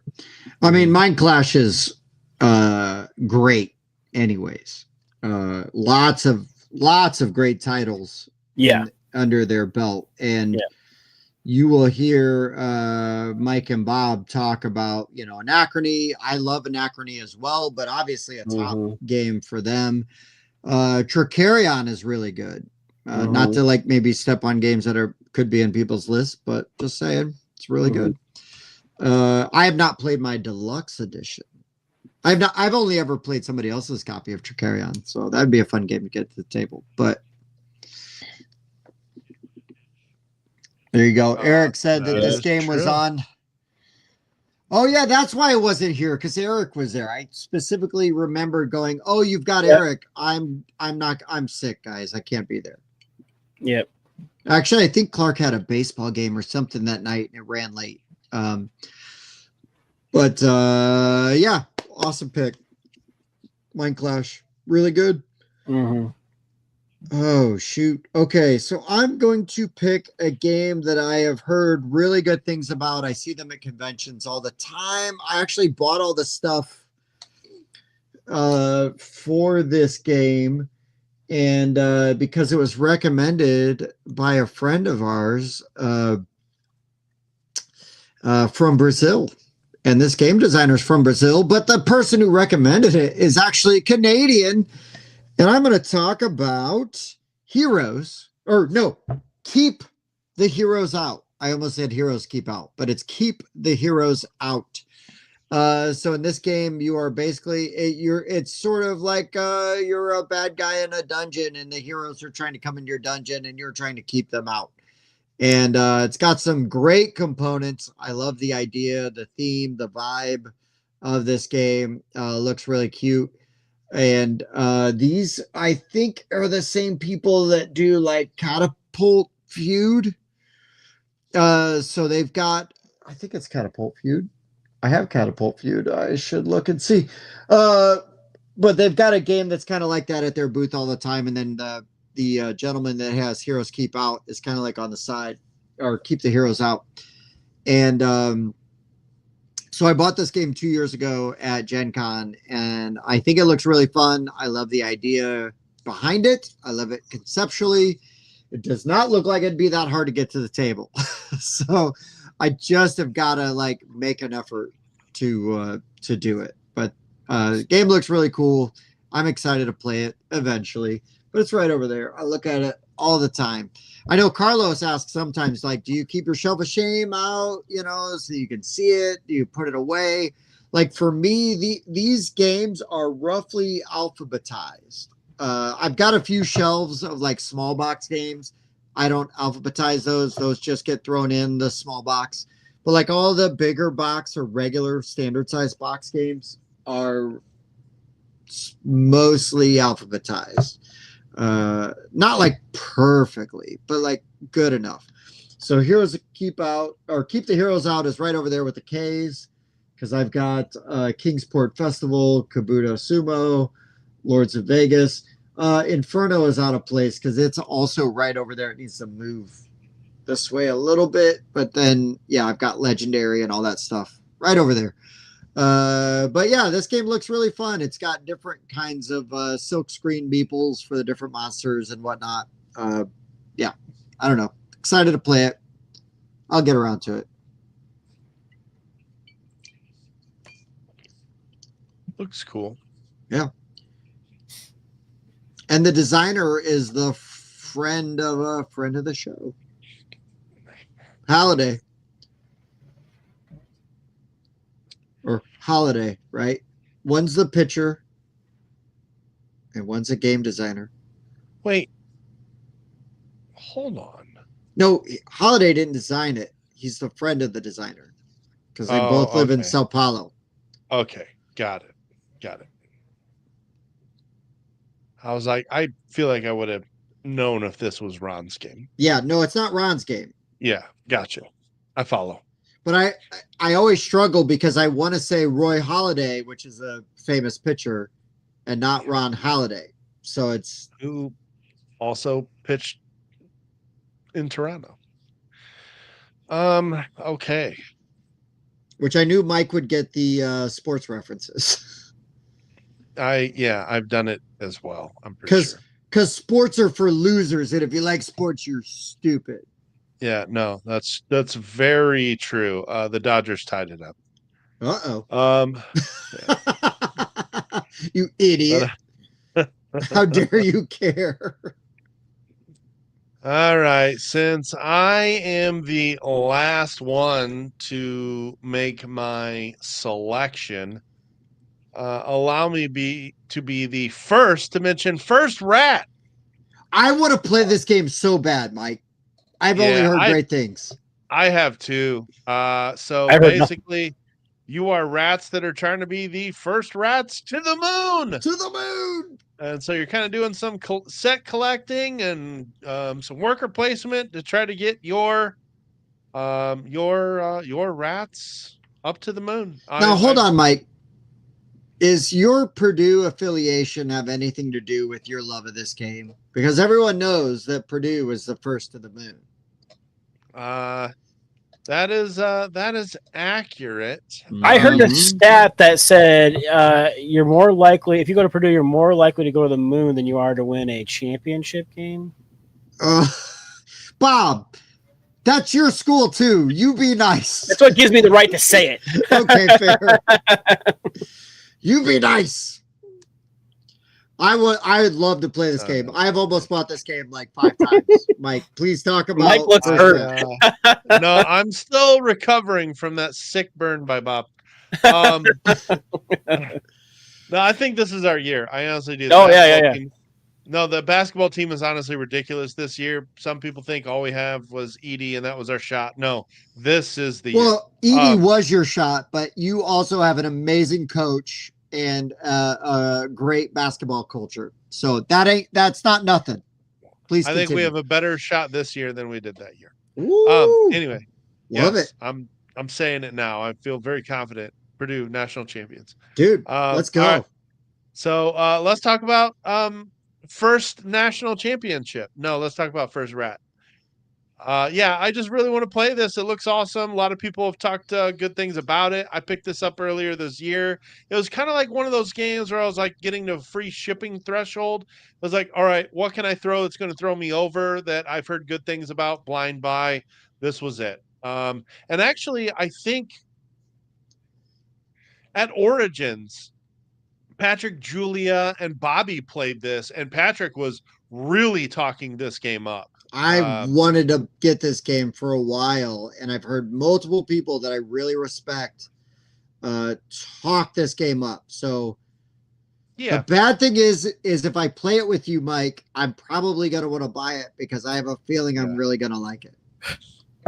Yeah, I think so too. 1 to 5. I mean, 75 minutes. It just, the player count, the play time, just a lot of things that make this. And Italians, I can't wait to check this out. Yeah. I've been pumped for this game. I kind of love the weird theme too, though, right? Like give me those quirky themes. Give me something unique. Exactly. Yeah. Hell yeah. Yep. That was definitely a factor for sure. All right. Well, I guess that means we are down to our number 1.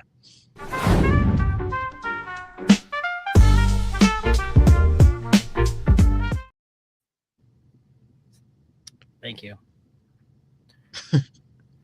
So for my number one, I've been staring at this box for a year, but I have to wait for the right moment before I can play Clank Legacy 2. And I know what the right moment is. We got to finish Clank Legacy 1. Well done. So yes, I finished Clank Legacy 1 ages ago. I backed 2 on Kickstarter. It showed up last year. I told the guys I would save it and we could play through Legacy 1 again, and then we would play my Legacy 2. And I'm waiting. Hold on. We were on a hot streak for a minute, but then we have had somebody no-show us for the last 3 weeks. Where Bob and we would have had time, Bob. Correct. This is true. Also, though, Tim, there was no time at Gen Con. That you were supposed to bring that to. Hush up. There was no time at Gen Con because somebody was laid up and somebody was sleepy. We had a laid up guy, we had an injured dude, and a sleepy dude. There was no time at Gen Con. Not like Origins. Origins, I feel like time. We just need to schedule a time, a night. Not a Sunday, like a Friday or Saturday, and hammer out 3 or 4 plays of this. I agree with you, Mike. Yeah. I think that's the answer. Okay, bring the sush over. Let's do it. I think that's the answer. Yep. We could throw some football on the TV. Yep. And we can watch football and we can play Clank. I think that's the answer, Mike.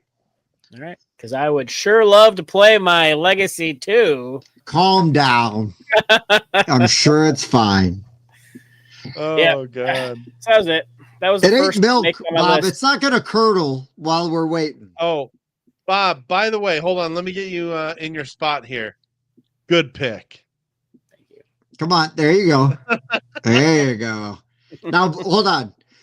If this was like the week before Gen Con, I'd be like, Bob, don't, because you're going to pull something. You're probably safe doing it now. And Evan's not even going. You can't get it fixed. Yeah, right. Right. Yeah. Oh, shoot. Oh, wow. Okay. Right. Yeah. So Legacy 1 is so good. We got to finish it. Yeah, it's been great. I've really enjoyed playing it with you guys. It's been really fun. But, maybe it's just because I'm biased that I like playing games with you guys. Don't tell you guys. I don't want you all to get a big head. I will remember more. I enjoy your company. Okay. My number one has been staring at me since June. And I hear you guys talk about how you love this damn game all the time. And it's making all these lists. But you've not played Mythical Dice with me yet. But I know we're going to get this played. I know we're going to play it at Tabletop Adventure Con. I know it's going to happen. Yeah. Good pick, Tim. Yeah.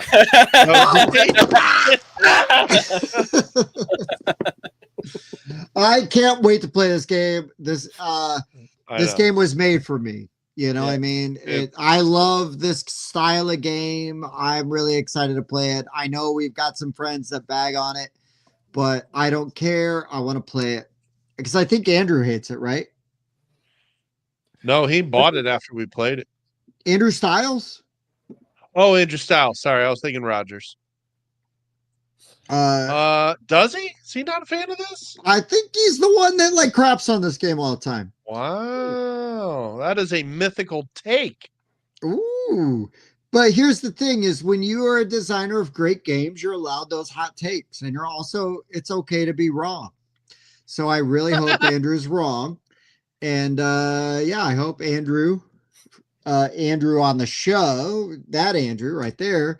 I hope I love it as much as he does because I think it could be really cool. So you're gonna like this. I mean, you like Skull King, and you like a bit of the unpredictability that games bring. It's a perfect combination. Yeah, exactly. You guys know me, and when I had other people that also know me go, Tim, this is the game. This game was made for you. I've got to jump in both feet first, right? So let's go. It might be my favorite trick taker now. It's up there. It's great. But like it had to go on my it was already my number one. The second we were like Shelf of Shame, I looked over like because I literally have it sitting right here when we were messaging last night, like what should we do? Like I'm like Shelf of Shame. And I'm like, well, that's my number one. Like, so it didn't matter what else we were doing. And I also knew there'd be no crossover because you guys have played it. So I also knew it was like secure at number one.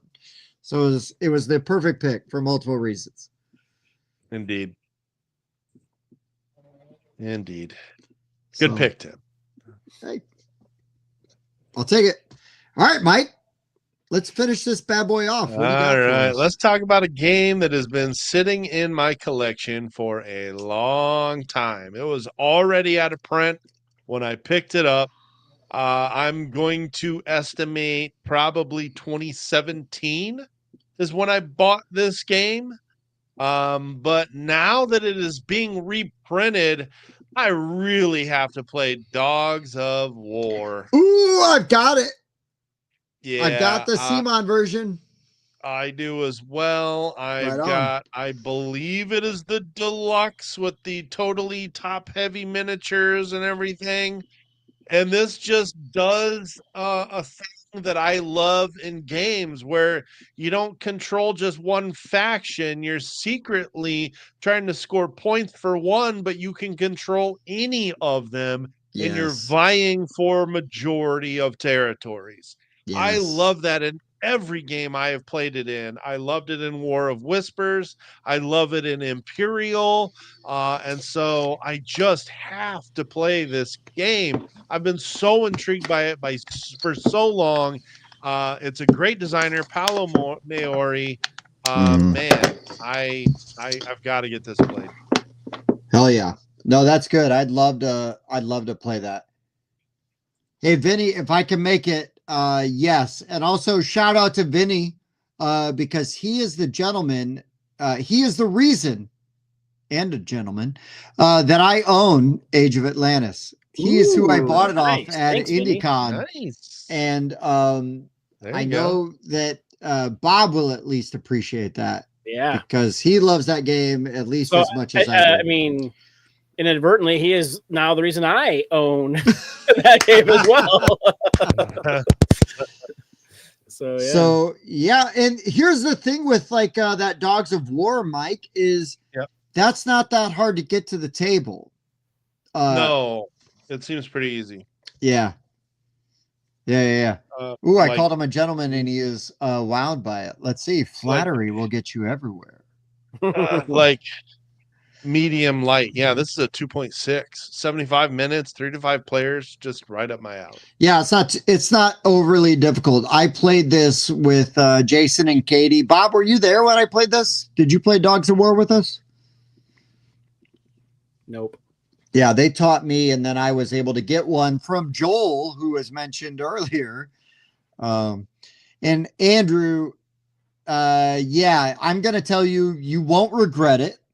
And if you haven't played it by the next time you know you're going to see us, bring it. We will play it with you. Because Bob and I will happily teach you. The rule book is really good. Yeah, it's really good. And maybe that will be Tabletop Adventure Con. Oh, maybe. I'm just throwing it out there. Wait, did Andrew come to Tabletop Adventure Con last year? Did he? I'm not sure it was last year. He's either been there. did or he talked about coming. I can't remember. I'm sorry. I can't remember either. I know London came. Yeah, we had at least one Ohio friend show up. So there's somebody from Ohio that loves us. Yeah, there you go. Yep. So, but yeah, real quick, in case we do honorable mentions,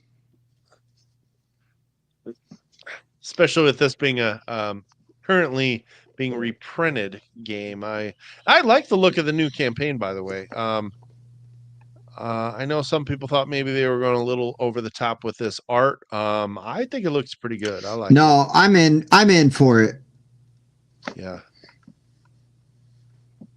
No, it's definitely better art in my opinion. Yeah, we noticed that timing, Andrew. It's unfortunate. Yeah, is Nerdapalooza the same weekend as Tabletop?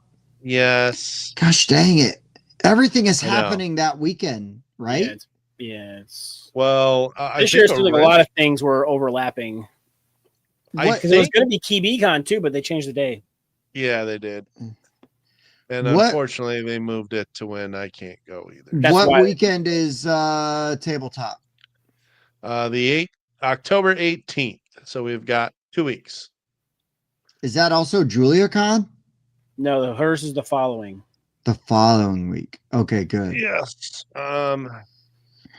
Yeah, that is. Yeah, that is the following weekend. Agreed. Okay. Which is now then probably back KeyBCon on because plans have been moved. And KeyBCon is now November 14th, 15th, 16th. And Kibi might have got moved to when I can't go now. Oof. Because that's the weekend before. Huh?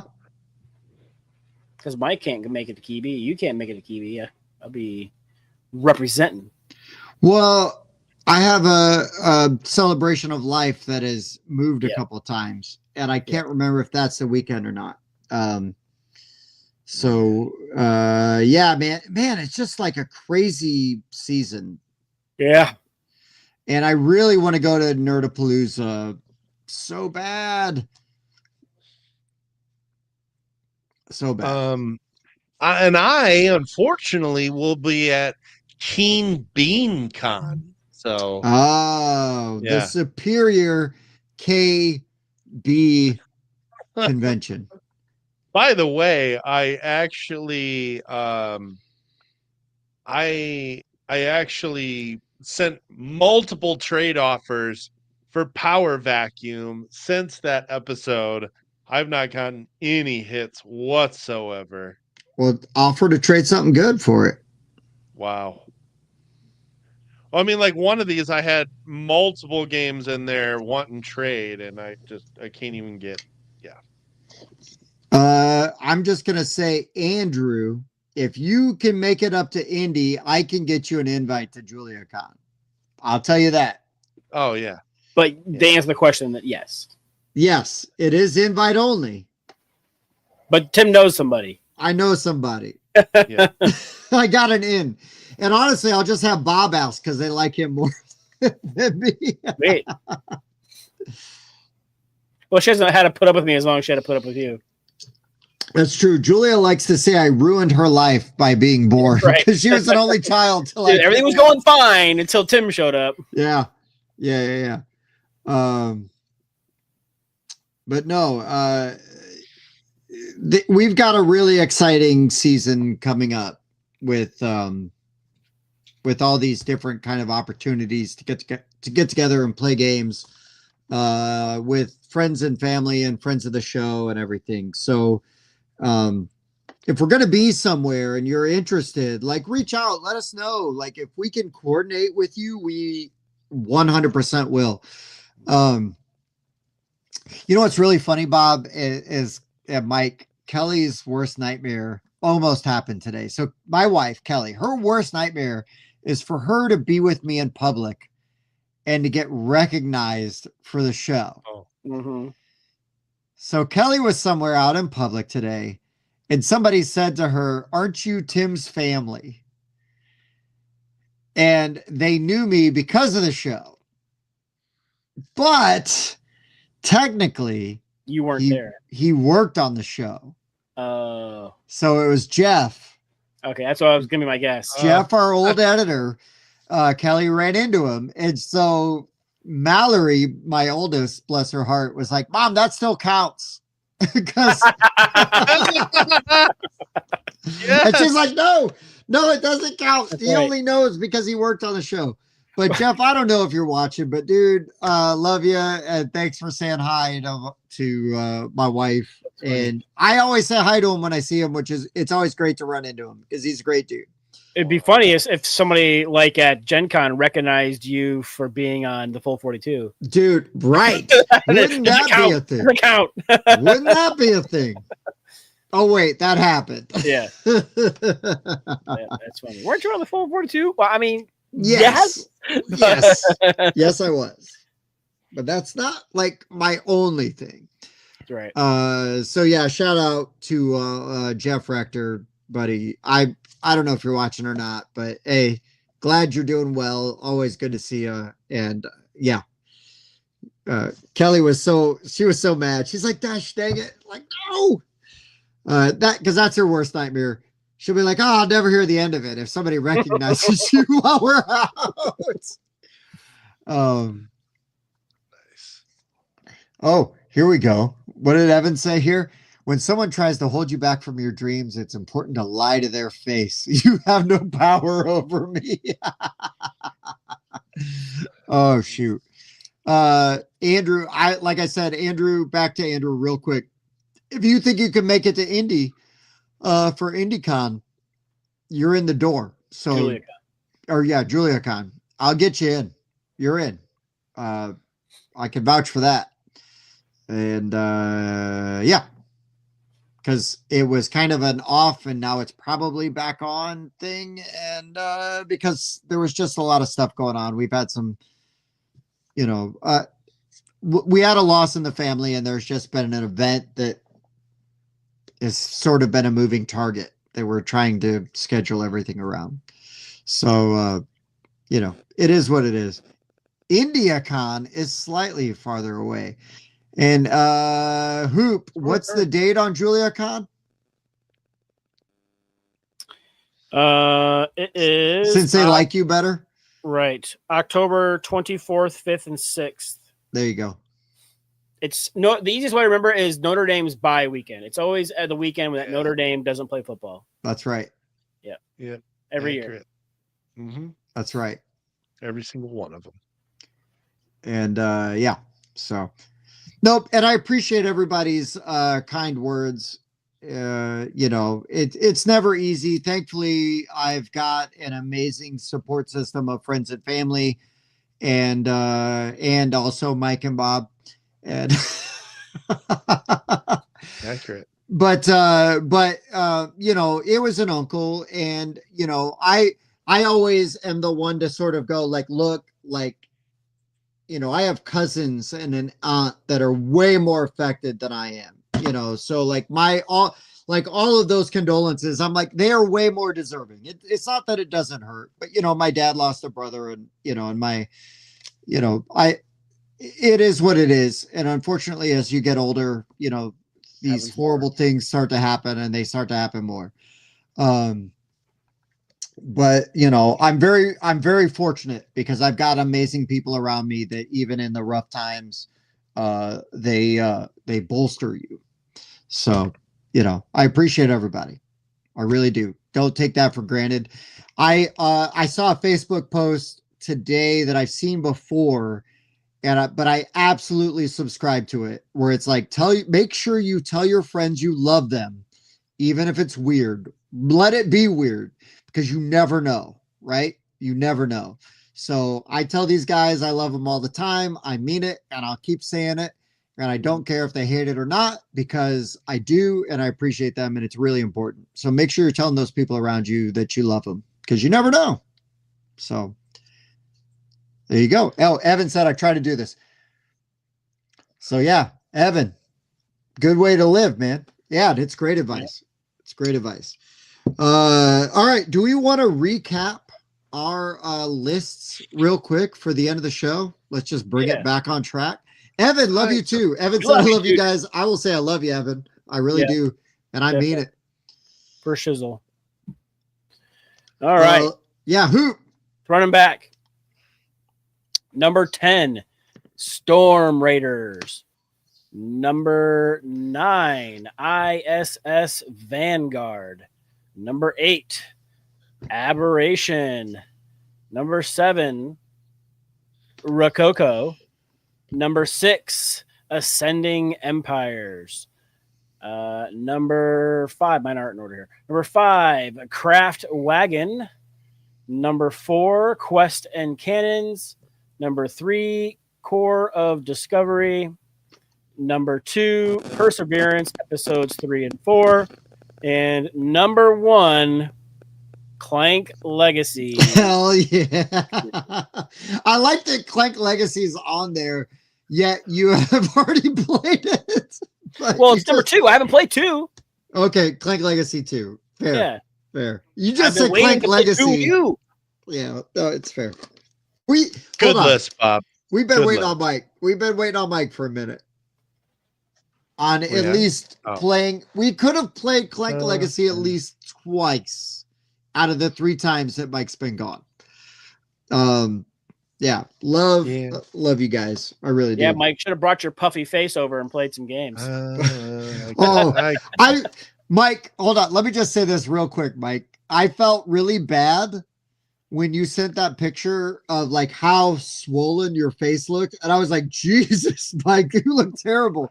I don't like to tell people that they don't look good. Dude, Mike looked terrible. But Mike was suffering. He really was. You look a lot better. I'll look for the picture.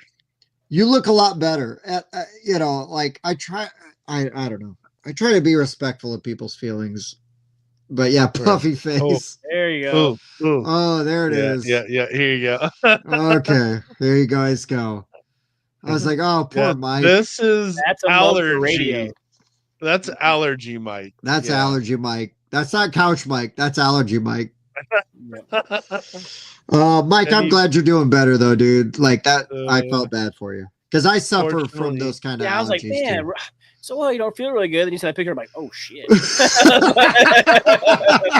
Oh damn. All right. So my number 10 was District 9, the board game. My number 9 is Sword and Sorcery. My number 8 is The Four Horsemen. My number 7 is Treasure of the Dwarves from Trick or Treat Studios, designed by Bruno Feduti. My number 6 is Monsters Menace the World from Renegade Games. My number 5 is The Reckoners, based on the Brandon Sanderson novel. Number 4, Star Wars Armada from Fantasy Flight. Number 3 is Madara, the epic dungeon crawler. My number 2 is Keep the Heroes Out. And my number 1 is Mythical Dice from Hachette, right? Yes. Yeah. Hachette. Mm-hmm. Good picks, Tim. Hey, thanks. He's not looking. He's distracted, Tim. Oh wait, which one? Which one needs to be memed? Because I think it was that picture of you. That one picture. Oh God. Yeah, I'll start thinking. Yeah. Yeah. Mike, while Bob and Tim are at whatever con.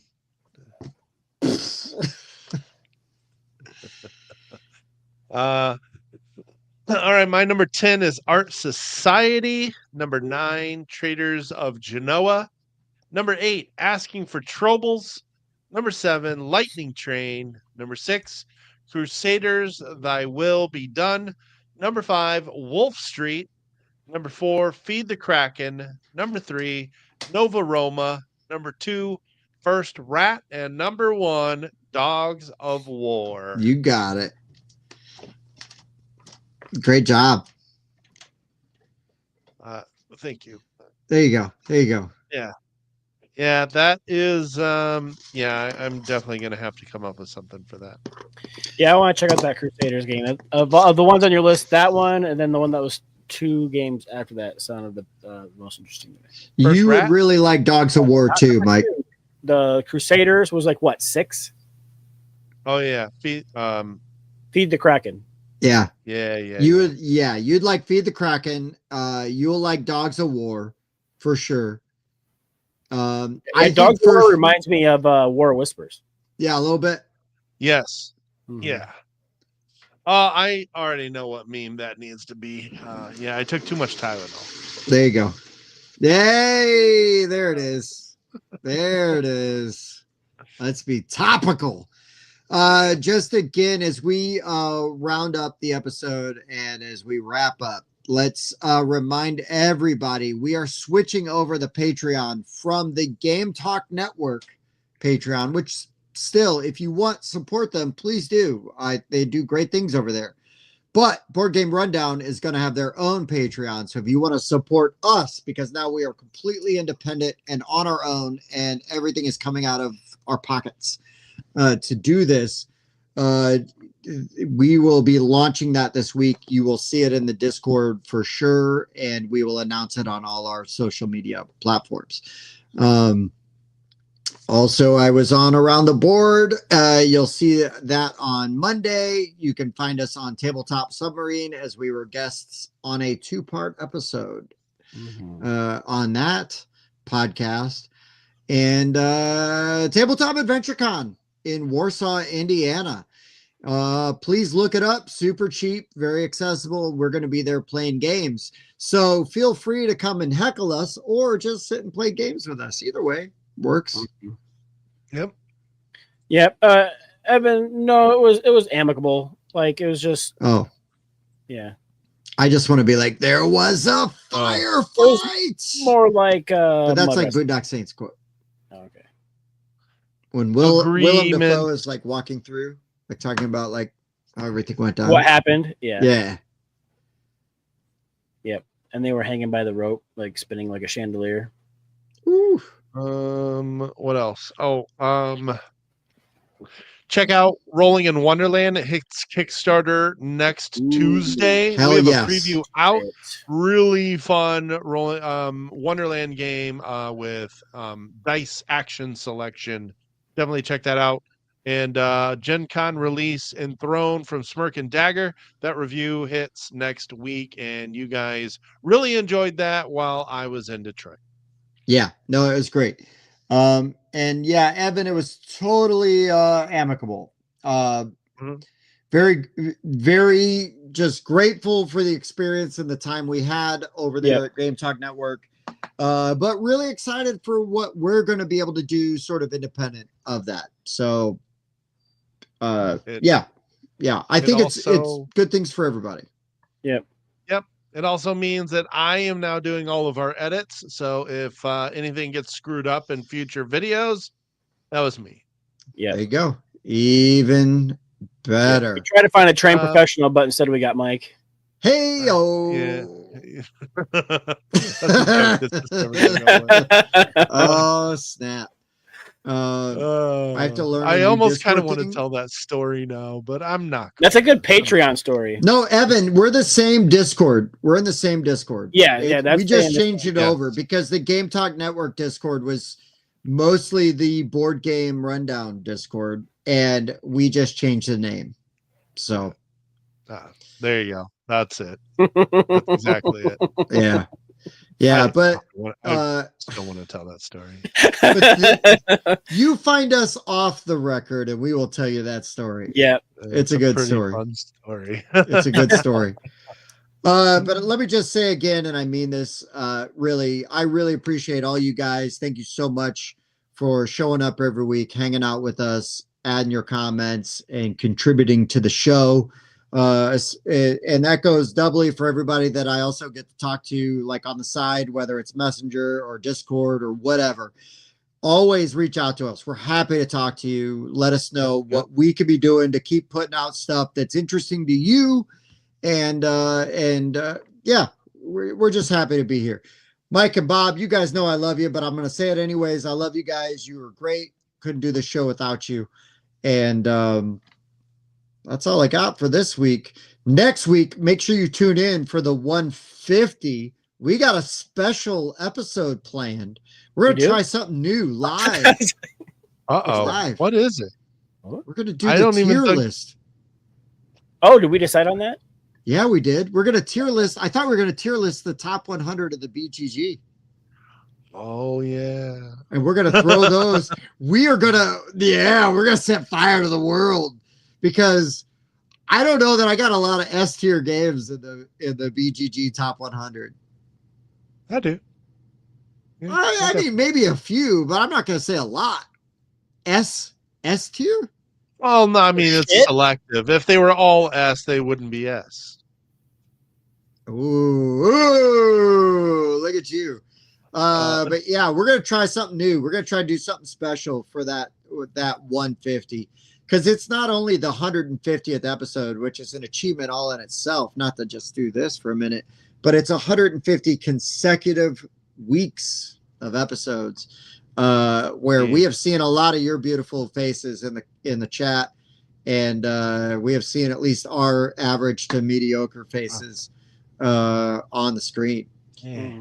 So really excited and glad we get to do that. So, Dang, all that right, means boys. that means I gotta type 100 game titles into Canva before next week.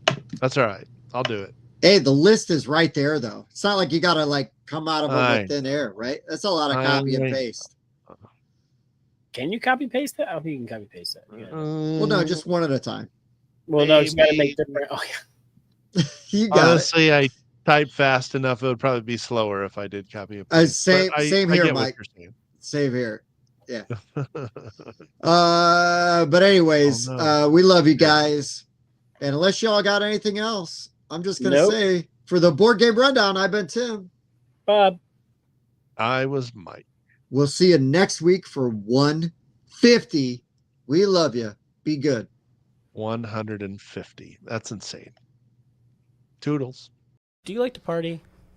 I do like to party. I also like to party. I like to party. A 7.3. This is a great party. Repeating. We should party more often. Heating. I do like to party. Heating. Okay. I also like to party. I also like to party. I like to party. I like to party. We should party more often. Okay. This is a great party. Okay.